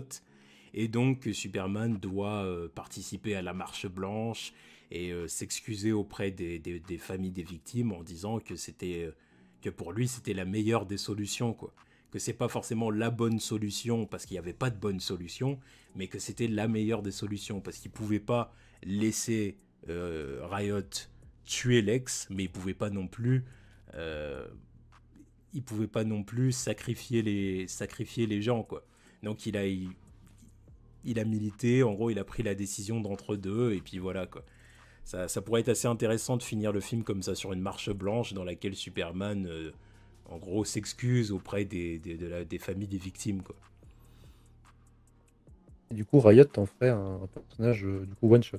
Ah oui, bah clairement un one shot pour un film est terminé, quoi. Ah ouais. Ah oui, oui, oui, je le ferai pas revenir plus tard. Parce que bon, après, il a un pouvoir qui est assez... il a des motivations et un pouvoir qui sont assez... Enfin, du coup, son pouvoir est pas limité, parce que c'est même plutôt cheaté. En Ah oui, gros, complètement. parce que le fait que... Parce que c'est ça le truc avec Riot, c'est que si tu mets un dégât à un de ses clones, il y a d'autres clones qui se créent. Donc ça peut... donc les combats peuvent être assez compliqués au bout d'un moment. Mais bon, voilà, quoi. Ça, tu fais ça dans un film et puis c'est tout, quoi. Tu le fais pas revenir. Du coup, question un peu plus épineuse, mais vu la menace qu'il représente, contrairement aux autres, est-ce que à la fin tu l'enfermes ou est-ce que tu t'en débarrasses définitivement? Je pense, personnellement, je pense que je m'en débarrasserai. D'accord. Je pense que je m'en débarrasserai. Parce que certes, il n'est pas aussi puissant que certains ennemis comme Livewire ou comme Darkseid ou comme même le Mm. Parasite, voilà. Mais il a quand même un pouvoir qui est ultra problématique, quoi. Donc Ah bah oui. je pense qu'il faut s'en débarrasser. Montrer que Superman utilise son ingéniosité pour le vaincre. Tu vois, par exemple, montrer comme j'ai dit, il se déplace super rapidement pour arrêter un maximum de clones. Et par exemple, montrer qu'il les balance tous dans le fleuve de Métropolis et qu'il congèle le fleuve, par exemple. Tu vois, Mm. faire un truc comme ça. Je pense que je ferais quelque chose dans ce genre-là. Enfin voilà, en tout cas, c'est les idées que j'ai pour Riot. T'inspires Riot en tout cas. Ah, la vache. T'as dit quoi? Je dis, il t'inspire beaucoup ce personnage. Bah, en fait, c'est parce que je pense que c'est un personnage qui peut amener en gros la thématique de Superman peut pas tout faire. Mais moi j'ai bien aimé quand tu parlais de l'image rémanente de Superman parce que ça le permettrait d'exploiter sa super vitesse autrement qu'en volant. Ce qui n'a jamais été fait au cinéma ou alors très peu. Quoi. Exactement, exactement. Je pense que tu vois, ce serait vraiment intéressant de faire une image rémanente et de montrer même à la limite que la caméra arrive pas à suivre, tu vois. Ouais, ouais, carrément. La caméra arrive pas à suivre et du coup on voit plusieurs Superman. Alors qu'en fait il y en a qu'un seul, mais c'est juste il se déplace tellement vite qu'on a l'impression qu'il y en a plusieurs, quoi. Tu vois. Donc ça pourrait être intéressant. Plus, voilà, parce que clairement il les chope, il les balance dans le fleuve et comme j'ai dit, il souffle sur le fleuve pour congeler le fleuve, tu vois. Voilà. Donc ça pourrait être intéressant de montrer que là, et puis montrer par exemple, parce que c'est un Superman en début de carrière, donc montrer qu'après avoir fait ça, il a besoin d'un petit de genre 5 minutes pour souffler, quoi. Bon, peut-être pas 5 minutes, mais en tout cas de quelques secondes pour souffler, reprendre son souffle, quoi. Reprendre son Ouais. souffle et foncer vers Lex qui est en train de se faire attaquer par, admettons, le vrai Riot et puis 10 clones qui sont encore là, tu vois. Enfin, ça peut être intéressant de faire un truc comme ça. Et puis de Mm. montrer vraiment les dilemmes moraux auxquels Superman peut être confronté, quoi. Donc voilà, donc Je ça, sais pas où, je sais pas où t'allais le chercher celui-là parce que tu vois, j'ai deux encyclopédies à la maison sur Superman. Il apparaît sur un petit encadré, t'as trois lignes sur lui et c'est tout. ouais, mais je trouve que c'est dommage. Je trouve que c'est dommage parce Ouais, qu'il a un pouvoir qui. Enfin, il a des pouvoirs même qui peuvent être utilisés de façon super intéressante, quoi. Parce que, puis ouais, pas même. vraiment. Puis ça, voilà, puis du coup, voilà, clairement, t'abordes le sujet de, comment dire, des entreprises qui parfois mettent trop la pression à leurs employés, Mm. les entreprises qui sont rachetées par de plus grosses boîtes, euh, puis voilà, puis comme j'ai dit, les dilemmes moraux auxquels Superman peut être soumis, quoi. Bien sûr. Donc ça, c'est plein de thèmes qui peuvent être intéressants. Donc voilà pour Riot. Ensuite, du coup, ennemi suivant, Bizarro. Ah là là, Aïe, aïe, Bizarro. aïe, aïe. C'est pas évident, hein, bizarre.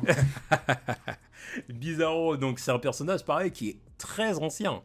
Au final, c'est un Ouais, personnage clairement qui est apparu pendant la Silver Age. Donc ouais. 1958, première apparition dans un comic Superboy, Superboy numéro 68. Donc, Bizarro, qu'est-ce que vous en pensez les gars? Donc c'est Oz. C'est très Silver Age, hein. C'est Vas-y, vas-y Oz, je te laisse c'est commencer. c'est c'est un ennemi. C'est un ennemi un peu comme Brainiac dont on vous parlera plus tard, mais c'est cet ennemi c'est un ennemi qui a cet aspect un peu kitsch du Silver Age justement, et très compliqué à adapter. Alors moi, je suis parti dans un délire d'univers partagé là. Euh, je vais vous expliquer pourquoi. En très gros, on aurait. Alors moi, je vais me faire des ennemis, hein. S'il y a des grands fans de Bizarro, je vais me faire des ennemis parce que je vais l'adapter à ma sauce et ça risque de pas plaire.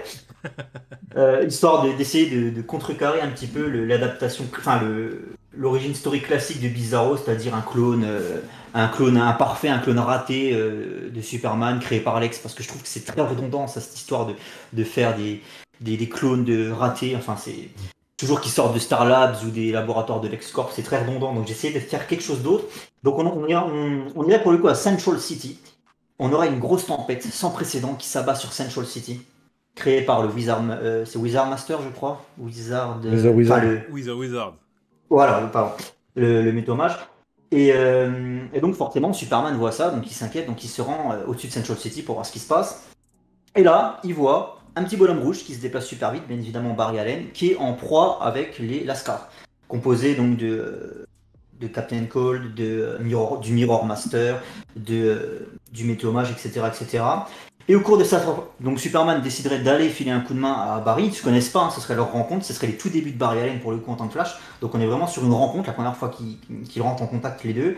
Donc il vient lui filer un coup de main et au cours de l'affrontement, il tombe nez à nez avec le Mirror Master. Et le reflet, voilà, le reflet Superman, Bizarro et le Mirror Voilà. Master qui arrive à générer, à créer cette espèce de clone de par ces pouvoirs qui sont jamais vraiment expliqués. Les pouvoirs du Mirror Master, tu fais un peu ce que tu veux avec ça. Donc du coup là, il pourrait générer cette copie imparfaite de Superman, ce qui expliquerait le S à l'envers. Après, le côté un peu zombie, ça me dérange. Bizarro, c'est ce physique un peu zombie. Moi, je pense que je ferais juste un Superman maléfique inversé. Voilà. Enfin, c'est ce que je ferais. Et puis, en fait, ce serait un combat donc dantesque entre Superman et Bizarro. J'utiliserais Bizarro juste pour ce combat, en fait. Je compte pas approfondir sa psychologie comme c'était le cas dans la série animée. Ils ont fait un très bon boulot à ce niveau-là. Mais moi, je pensais vraiment l'utiliser juste pour, en tout cas pour ce film, pour un combat entre deux Superman qui s'affrontent. Un combat qui finirait sur la Lune. Et on aurait un vaisseau.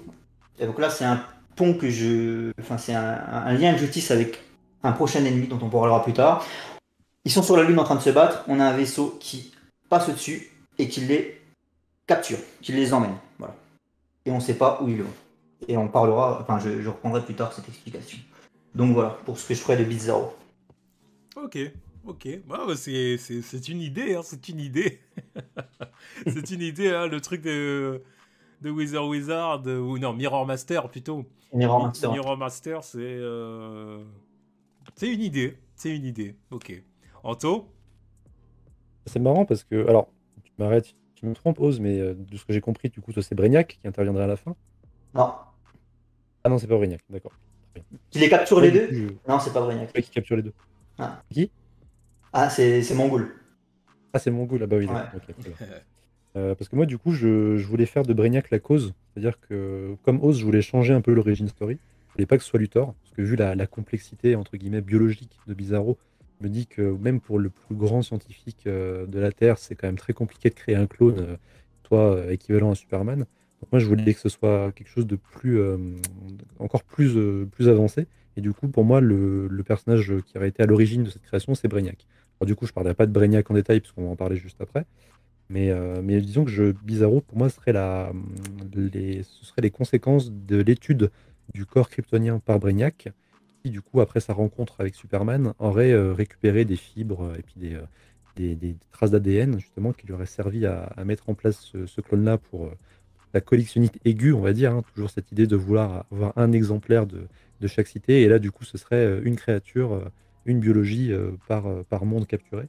Et du coup, vu qu'il n'a pas pu avoir le kryptonien, je voyais bien Brainiac recréer le personnage à partir de ça, et justement de se servir alors du coup, dans mon histoire, moi, il y aurait Superman qui serait parti dans l'espace avec sa combinaison spatiale, et du coup se servir de la combinaison, enfin des débris de la combinaison spatiale qui résulterait du combat contre Brainiac pour aider à la création du corps de Bizarro. D'où le S, notamment, et d'où justement le côté un peu biologie fragile, mais en même temps très solide, parce que composé à base justement de cette tenue, quoi.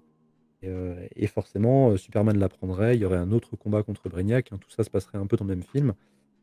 Et à la fin de ce combat-là, euh, après l'explosion pour moi du bâtiment, du vaisseau de Brainiac, Clark aurait embarqué avec lui le corps de Bizarro mourant et l'aurait emmené à Starlab parce que il serait forcément touché par ce personnage qui exprimerait certains sentiments.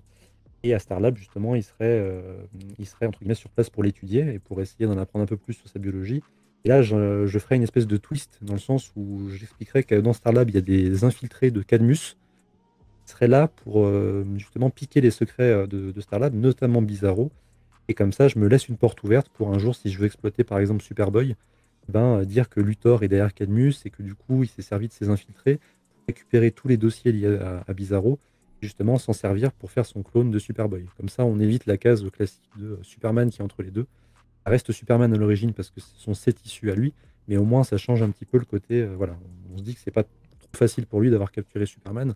Justement, ce serait plutôt à Brainiac qu'on devrait ça. Voilà, c'est dur de faire l'histoire à l'envers, mais du coup, j'espère avoir réussi à être clair. Non, non, non, c'était clair, c'était clair. Bah, moi, je suis assez d'accord avec vous. C'est vrai que du coup, faire en sorte que ce soit Star Labs ou Lex Luthor qui crée du coup Bizarro, c'est redondant par rapport aux autres qu'on a cités. Donc à la limite, moi je dirais bien que c'est Brainiac qui l'a créé, ou alors, si on veut partir dans une organisation qui n'a pas encore été citée, c'est Cadmus. Ouais. Vraiment, utiliser Cadmus et faire de Cadmus vraiment une... Là, on est vraiment dans quelque chose dans une entreprise qui est un peu l'opposé mais maléfique, on va dire, de Star Labs, quoi. Donc, c'est vrai que ça fait peut-être un peu redondant, mais ça, c'est au cas où on a vraiment envie de localiser le truc sur Terre. Mais après, c'est vrai qu'on peut aussi utiliser l'hypothèse Brainiac.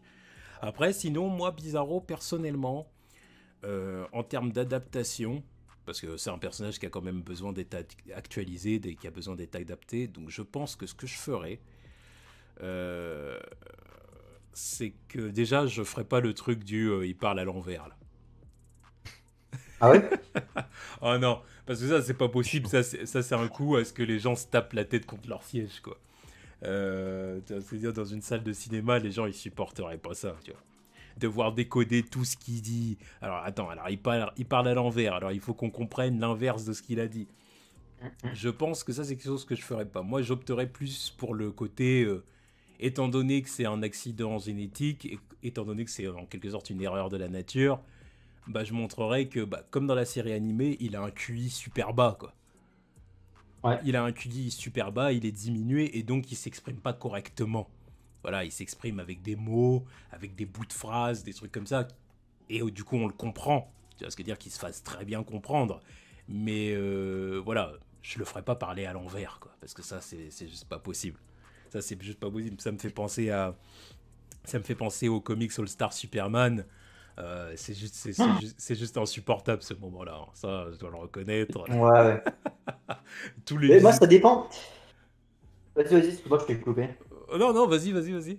Tu peux Non, je dire. disais, ça dépend parce que tu vois, moi je trouve que chez Jeff Loeb, par exemple, c'est super bien fait. En fait, tout le monde ne le maîtrise pas. Par exemple, Geoff Jones, il ne le maîtrise pas, ça, je trouve, quand il le fait parler. Parce que par moment, il alterne entre le fait de lui faire dire l'inverse de ce qu'il dit, de ce qu'il pense, et puis par moment, il lui fait dire ce qu'il pense, en fait. Donc ça fonctionne pas. Parce que tu sais jamais trop comment te situer au perso, pas vis-à-vis du perso. Mais par contre, Jeff Loeb, lui, c'était l'occasion de lire, tu sais, Superman, Batman Public Enemies, on en parlait, c'est dans le même bouquin. Ouais. T'as un arc avec, je sais pas si tu l'as lu, avec Bizarro, et ben justement, je trouve que c'est vraiment maîtrisé. Ou alors même dans Empereur Joker, euh, t'as vraiment, je trouve qu'il est vraiment maîtrisé Bizarro dans cette façon de toujours dire l'inverse de ce qu'il pense, et c'est très amusant en fait à lire. En fait, faut que ce soit bien fait quoi. C'est comme tout finalement. Ouais, ouais, ouais, ouais. Ouais, faut que ce soit bien fait. Après, je pense que c'est vraiment quelque chose que les fans de comics et les fans de Superman peuvent accepter, quoi. Voilà, maintenant, Ouais. est-ce que le grand public accepterait ça? Je suis pas certain. Mais bon, en tout cas, moi, c'est ce que je ferais. Voilà. Et puis, clairement, pour le personnage, mes inspirations. euh, évidemment, mon inspiration principale, la série animée, évidemment. Mm. Parce que c'est vraiment top ce qui se fait. Le fait qu'au début, il pense qu'il est le vrai Superman, qu'il aille dans la forteresse de solitude, même à un moment donné dans la série et tout, je trouve ça super intéressant. Voilà. Et clairement, j'en ferais un personnage qui serait à mi-chemin entre Quasimodo et entre Frankenstein. Évidemment, j'en ferais un personnage touchant dans le sens où il comprend vraiment pas pourquoi il a été créé et son intérêt dans le monde, quoi. Logique. Donc j'en ferais un personnage dans ce sens-là, j'en ferais vraiment une sorte de victime malgré lui. Après, je pense que voilà, je pense qu'il faut quand même qu'il y ait quelqu'un derrière qui soit là pour manipuler Bizarro, quoi. Alors après, qui? Ça, c'est la question. Ça peut être Brainiac, comme ça peut être Cadmus, comme ça peut être Lex Luthor. Peu importe, mais en tout cas, il faut qu'il y ait quelqu'un derrière lui pour manipuler Bizarro, quoi. Et Bizarro, par contre, c'est un ennemi que je vois bien.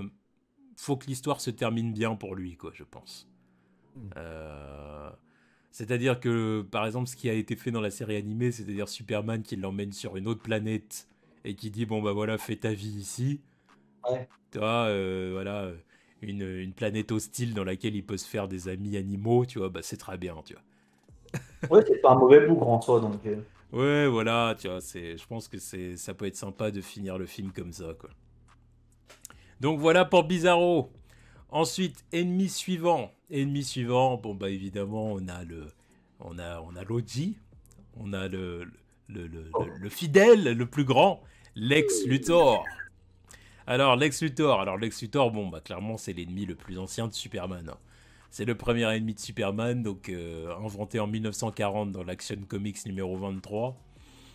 Mais bon, nous évidemment on va se concentrer sur la version actuelle de Superman. Donc, enfin dans les comics actuels de Superman, modernes depuis les années 80. Ouais. Donc ce qu'est Lex Luthor clairement depuis le run de John Byrne en 1986.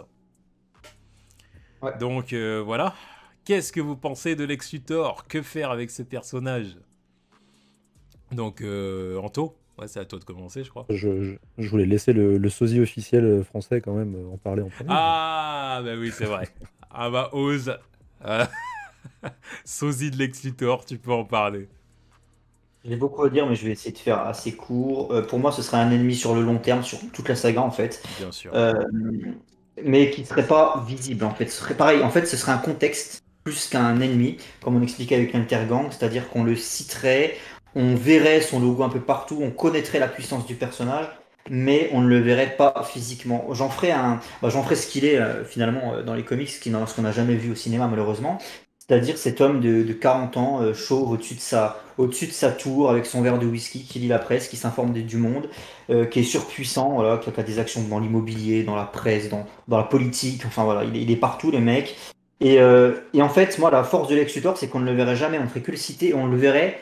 En fait, il faudrait qu'il soit vraiment sur un dernier plan iconique où il est avec son verre de whisky, le cigare, euh, en costard, bien voilà, on le verrait sur la toute dernière image du film, lorsqu'on comprendrait qu'en fait, c'est lui qui chapeaute tout, c'est-à-dire tout ce qui est, je sais pas moi, métallo par exemple, pourquoi pas le projet pas du Parasite aussi, enfin voilà, tous ces trucs qui ont mal tourné, quand tu comprends la révélation, bah, tu vois Lex Luthor, bam, tu vois, voilà, dernière image du film, et puis comme ça il est introduit pour après en tant que méchant pour le coup, pour la suite.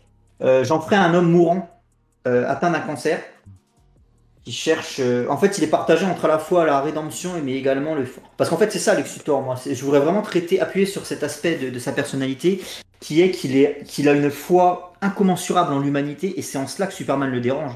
C'est-à-dire que lui, en fait, il essaie de faire évoluer l'humanité, et puis du jour au lendemain, tu as Superman qui arrive, et puis lui, de son point de vue d'humain, il considère que c'est un parvenu, qui est doté de super pouvoirs, et que pour lui, c'est facile. Alors que normalement, l'évolution de l'homme, de l'humanité, ne doit pas être une chose aussi simple, aussi accessible. Et en fait, c'est en cela qu'il est indifférent avec Superman, ce qui d'ailleurs est traité par Azzarello dans le Luthor, le bouquin s'appelle comme ça. Donc moi, j'appuierais vraiment là-dessus.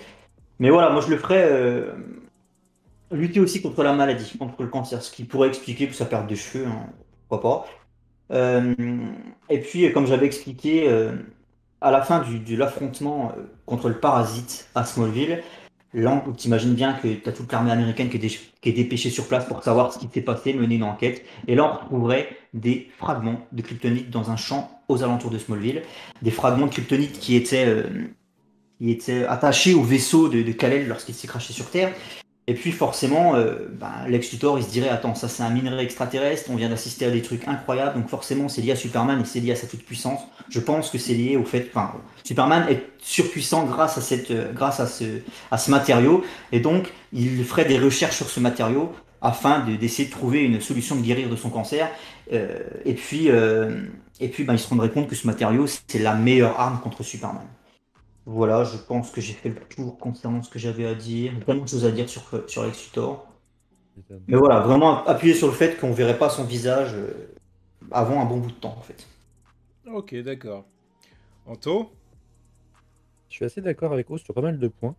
Moi, vu le nombre de fois où il a été adapté au cinéma, alors certes, on l'a dit, ça n'a jamais été vraiment le Lex Luthor canonique hein, qu'on connaît, et vu le nombre d'adaptations qu'il a eu, je pense que pour le grand public, ce serait bien de faire comme Oz a dit, c'est-à-dire soit de retarder son apparition totale, soit de le présenter avec un énorme coup d'éclat. C'est-à-dire que l'une des deux options. Un peu à la Wilson Fisk, justement, avec qui il partage beaucoup de points communs.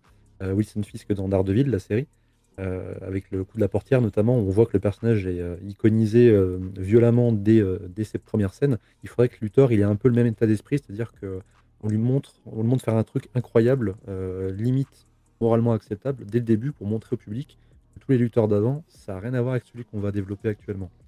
Moi, j'en ferais un mix justement de Secret Origin de Jeff Jones, All Star Superman que tu as cité tout à l'heure, Mhm. avec le côté ultra intelligent, limite trop intelligent pour les dialogues, on va dire, basiques humains, qui serait presque plus bizarro que bizarro finalement, avec un personnage qui ne connaîtrait pas l'identité de Superman, enfin, qui la connaîtrait, je pense, mais qui l'accepterait pas, un peu à la façon de John Byrne, justement, où le personnage, Ouais. évidemment, a réussi à faire le puzzle, hein, il a additionné 2 plus 2, mais il se dit, c'est pas possible.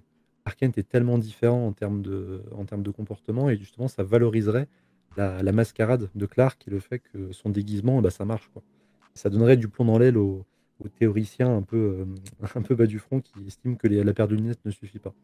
Et à côté de ça, eh ben, j'en ferais tout simplement le gars voilà, qui rencontre Superman pour la première fois à Metropolis.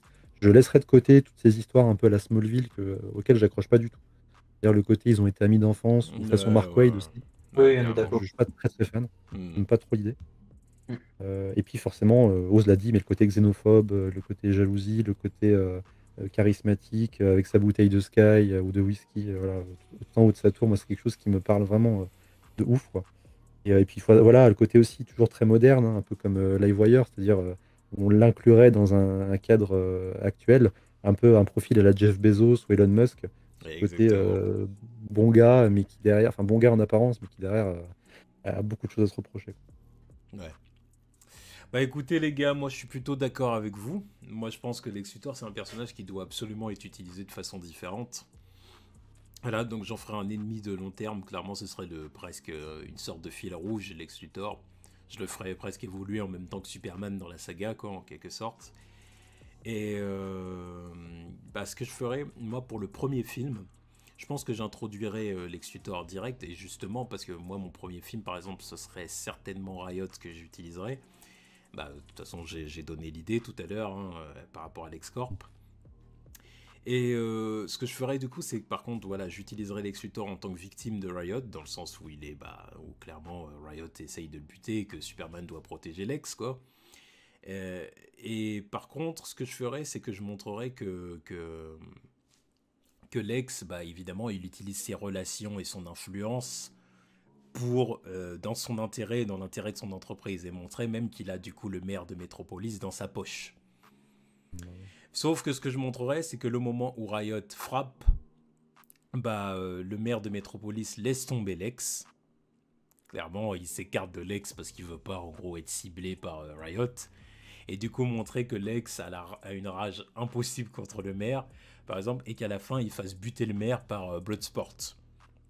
Ouais, voilà. Bloodsport, enfin, du Ouais. coup, vous connaissez Bloodsport, hein. Donc, du coup, tireur d'élite, voilà, bah, montrer qu'il le fait tuer, montrer par exemple qu'une fois, quand il arrive en prison face à Riot, bah, montrer à la limite que c'est lui qui bute Riot, quoi. C'est que, bah, évidemment, que Riot puisse plus utiliser ses pouvoirs en prison, et que du coup, Lex Luthor bute Riot. Qu'il le bute, à l'abri des regards, avec un excès de rage, comme tu as cité tout à l'heure, Wilson Fisk, bah, exactement dans le Ouais. même genre. C'est-à-dire un Lex Ouais. Luthor qui se défoule et qui dit comment ça? Tu t'es attaqué à moi? À moi? Ouais. Mm. Lex Luthor! Vraiment qui lui piétine le crâne, quoi, tu vois. Et je pense que je ferai un truc comme ça.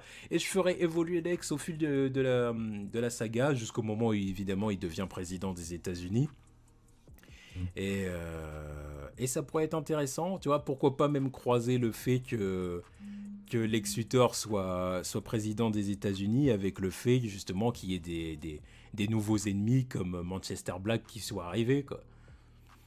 Ouais. Toi, pourquoi ne pas croiser les choses? Enfin, je sais pas. Enfin, en tout cas, une chose est sûre, c'est qu'à la fin, il finirait président des États-Unis et avec aussi sa power suit, là, la Oui, fameuse oui. tenue verte et Ouais. violette, là, Ouais.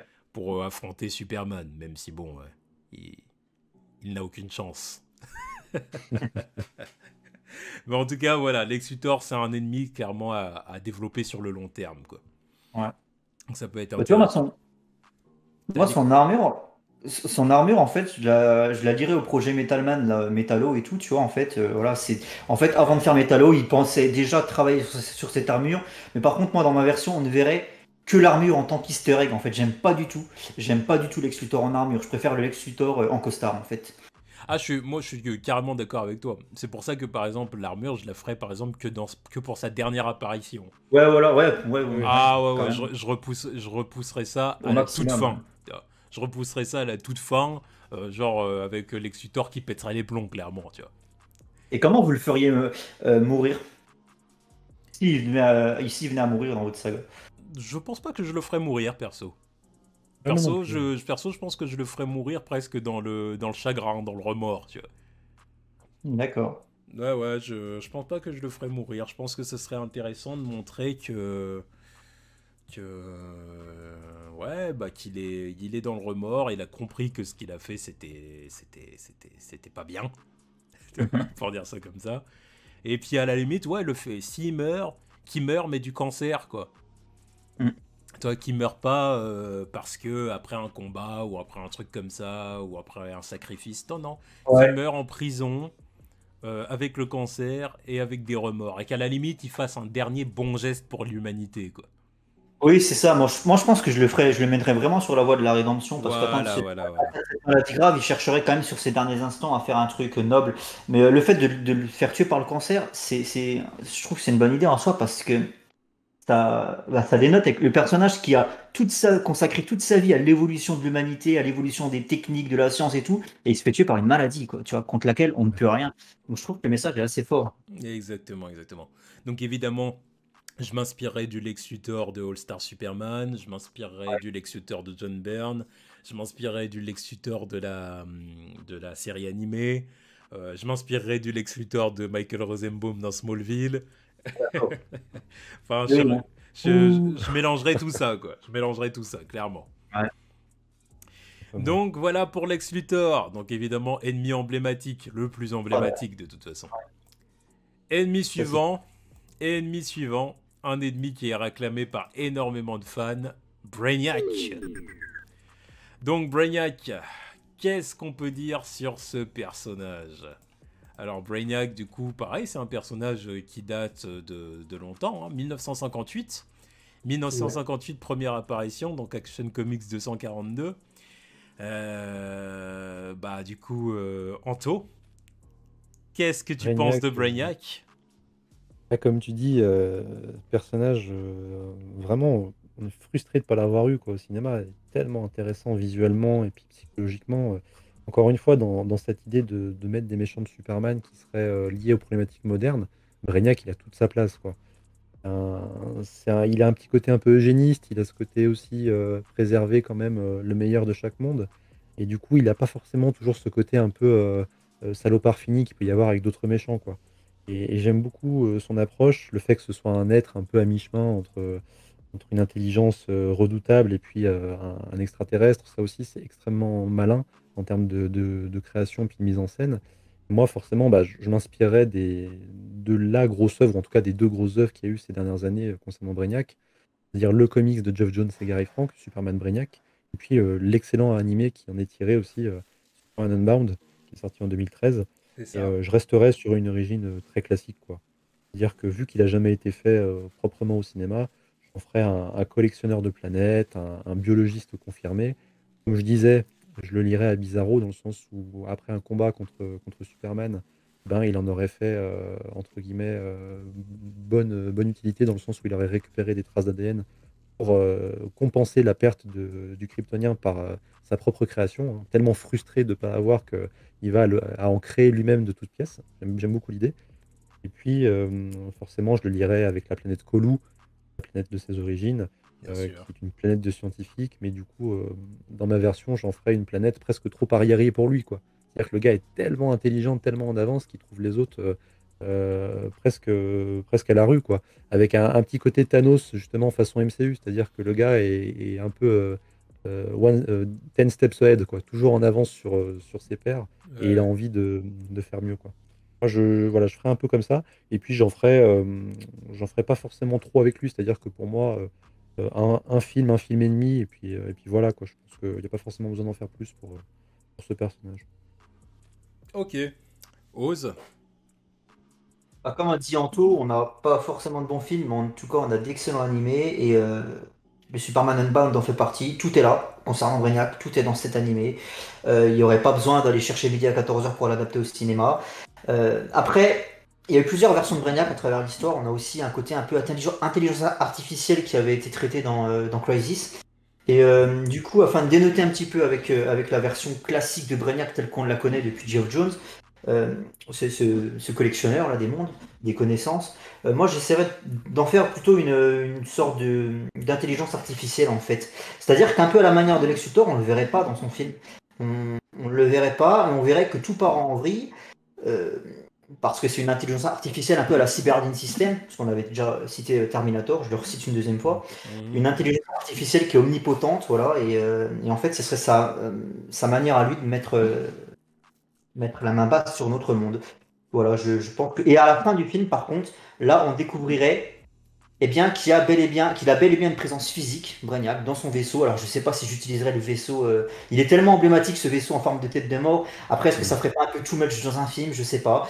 Mais c'est vrai que visuellement, il y a quelque chose. Hein. Puis quand il arrive et puis qu'il encercle, qu'il capture carrément des villes entières, qu'il les met sous cloche, visuellement, ça pourrait donner des trucs très, très. Enfin, dingues, Mm. quoi. Puis même au niveau des intrigues, hein, le fait de. Je sais pas, par exemple, tu sépares Loïs de Superman, qui lui se trouve en dehors du dôme.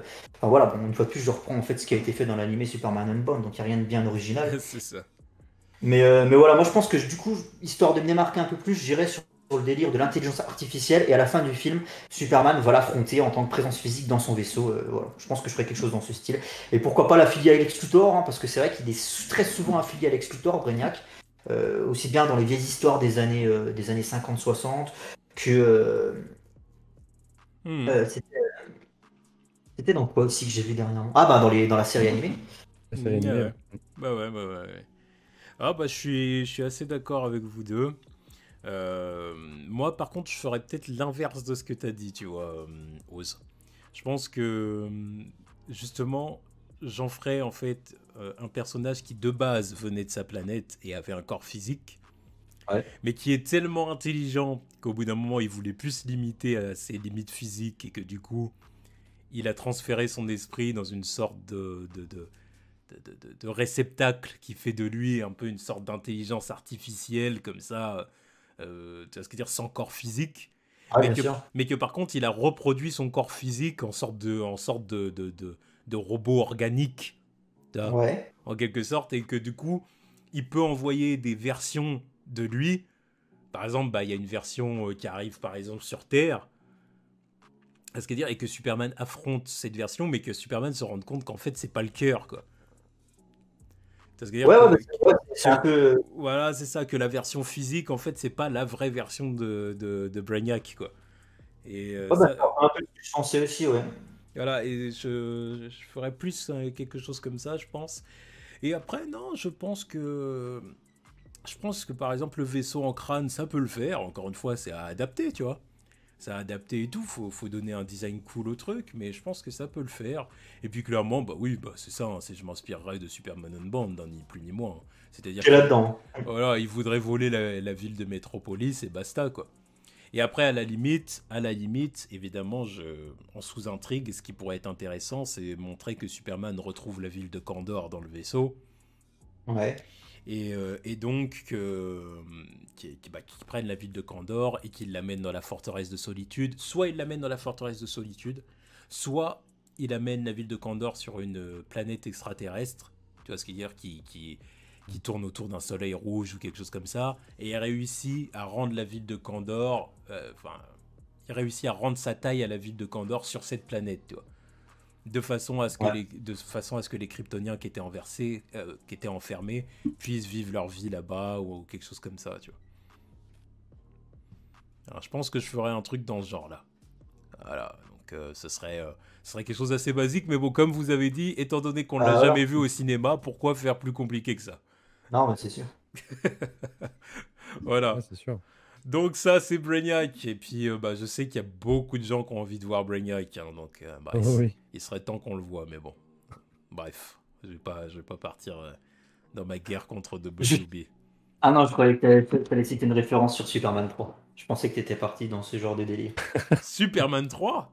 Pourquoi Oui, c'est Superman Oui, vrai, 3? tu as Brainiac. une version de Brainiac. Oh la vache, ah oui. Ah ouais, ouais, ouais, ouais, avec les câbles J'ai électriques et ravivé, tout ça. Ah là là là j'ai là, quelle ravivé horreur. des vieux souvenirs. Ah, quelle horreur, ah, quelle horreur, quelle horreur. Bon, et du coup, le dernier ennemi de notre liste, alors clairement, c'est un ennemi aussi qui est très intéressant à mes yeux. Ah, voilà, j'ai vraiment des idées sur lui.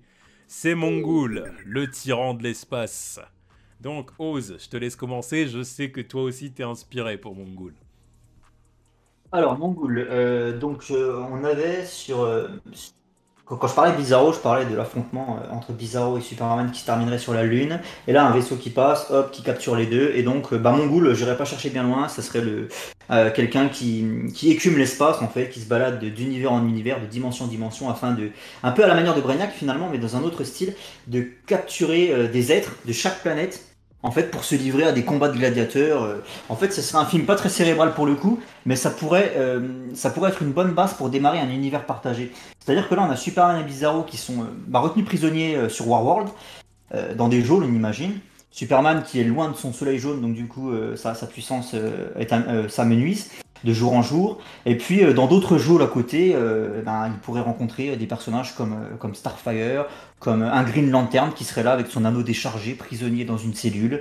Et puis, cette prison, vraiment, on serait dans un film carcéral, une prison flottante comme ça, avec des combats à mort organisés par Mongul, des combats de gladiateurs. Euh, dans ce film, je pense que je ferais mourir Bizarro, justement, qui lui a été capturé au même titre que Superman.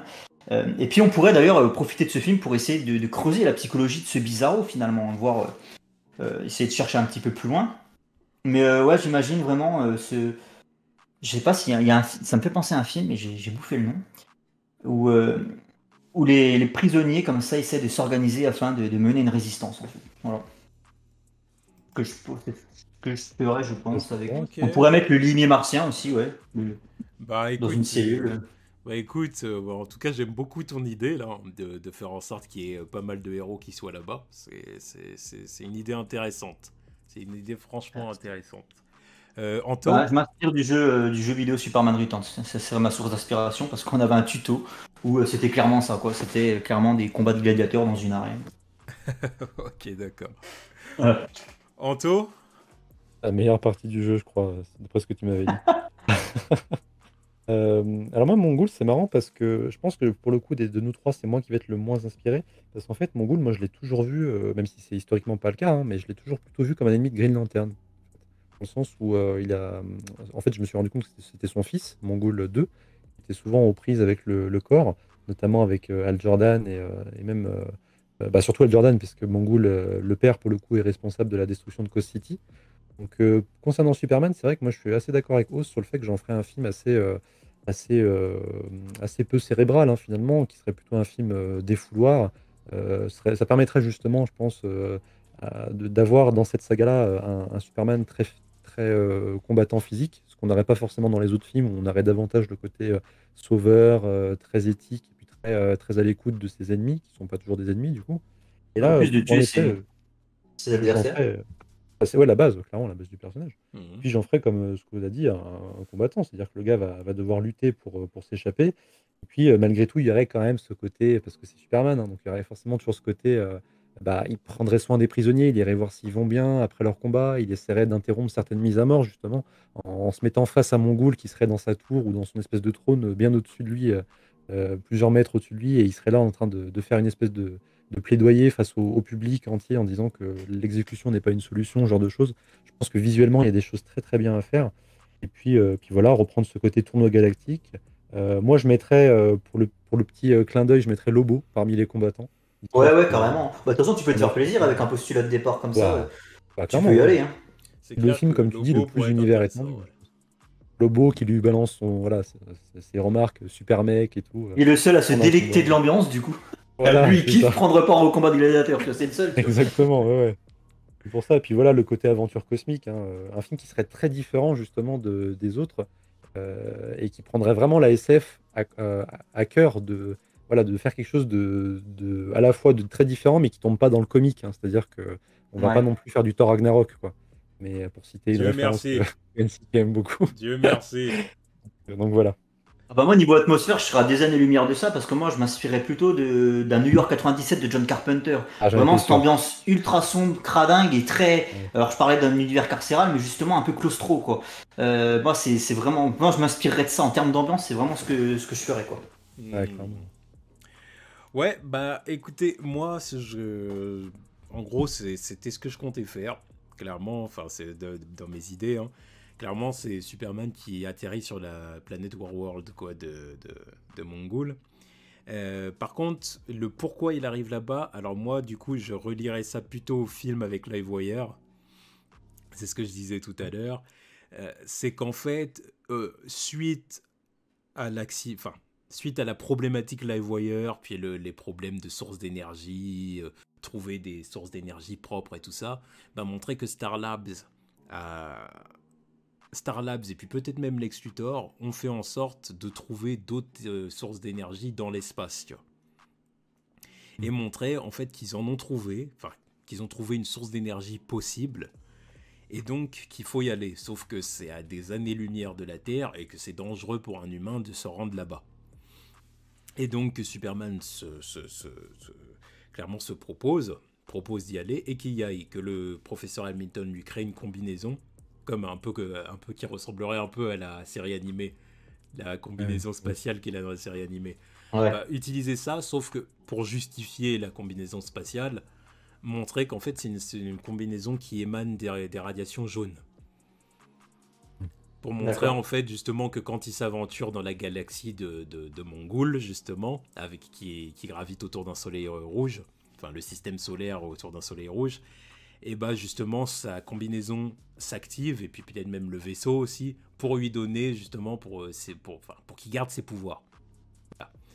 Et sauf qu'arrivé sur place, quand il arrive à l'endroit où il y a la source d'énergie et tout, bah montrer justement qu'il y a des hommes de Mongol qui sont là eux aussi pour justement s'approvisionner à cette source d'énergie là, et que justement ça crée un conflit, quoi, que les hommes de Mongol se battent contre Superman et réussissent, admettons, à endommager sa combinaison et à le capturer, tu vois. Et que du coup Superman finit sur la planète Warworld, et justement qu'on tombe dans un scénario un peu comme ce que vous avez dit, c'est-à-dire Superman qui est capturé, qui doit prendre part à des combats, qui voit des combats, qui assiste à des combats, et que Superman se lie d'amitié justement avec une partie de la population de Warworld qui vit sous la tyrannie de Mongol, quoi. Parce que Ah oui. montrer qu'il y a une partie Ouais. combattante, qu'il y a les hommes de Mongol qui sont dans les combats de gladiateurs, des trucs comme ça, mais montrer qu'il y a aussi en quelque sorte des civils qui subissent tout ça et qui sont plus ou moins les esclaves, quoi. Voilà, Exactement. et C'est voilà. marrant, ça me fait penser à. C'était John Byrne qui avait écrit un truc comme ça, mais c'était sur Apocalypse, mais c'était un peu le même Ouais, délire. ouais, ouais, ouais, non, mais c'est ça, c'est exactement ça.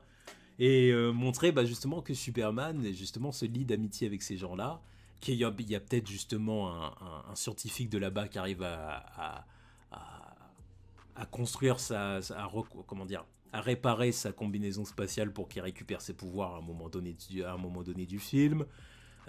Et montrer qu'à la fin du film, évidemment, Superman arrive à vaincre Mongul et à libérer du coup la population, et que c'est même à partir de là que Superman commence à avoir son statut d'ambassadeur de la Terre dans l'univers. Et oui, voilà. Ouais. C'est-à-dire que vraiment, dans l'univers, on connaisse la Terre grâce à Superman, quoi. Ah, c'est genre Superman, Kal-El, le dernier fils de Krypton, qui habite sur Terre, quoi, qui est le protecteur de la Terre. Voilà, et que c'est à partir de là qu'il commence à y avoir des relations même diplomatiques entre la Terre et d'autres peuples extraterrestres, tu vois. Ouais, Et clairement. puis après, dans un univers partagé, c'est clair que ça peut être super intéressant parce qu'évidemment, tu peux relier ça au Green Lantern Corp et à plein de trucs comme ça, et même à l'arrivée de Darkseid sur Terre. Enfin, voilà, montrer même qu'il y a d'autres, comment dire, qu'il y a des personnages rencontrés sur d'autres planètes qui viennent aider Superman et la Justice League contre Darkseid et Apocalypse et les Mm. New Gods. Enfin, tu peux faire plein de trucs comme ça. Et voilà, et moi, c'est plutôt mon idée pour Mongol, quoi. Tu boucherais comme ça sur une espèce de grand discours avec une espèce de conseil de l'univers fondé un peu dans l'urgence après cette affaire-là. Du coup, tu aurais Superman qui prononcerait son premier grand discours, peut-être. Ça peut être une super idée, hein, clairement. Ouais. Au sein de l'univers en tout cas, parce qu'après Oui, oui, bien sûr. à ce niveau-là, je pars du principe qu'il a déjà les terriens dans sa poche, quoi. Ah oui, oui, Ouais. ouais, bien sûr. Ouais, parce que si on part du principe que le mec est plus ou moins désigné comme étant ambassadeur de la Terre dans l'univers, tu vois, vis-à-vis des populations extraterrestres, bah, forcément il faut que les humains soient derrière lui, quoi, parce que sinon ça Non, fonctionne mais pas. c'est clair. Non, mais je parlais de discours vraiment à la fin de ce film-là, tu vois, où après la défaite de Mongol, il fasse un grand discours justement où il explique, voilà, même qu'il désigne certaines personnes euh, pour essayer de relancer la civilisation justement de Mongol après son règne. Et justement, il choisit deux, trois individus et que c'est là qu'il claque un beau discours un peu inspirant avec une belle musique et tout.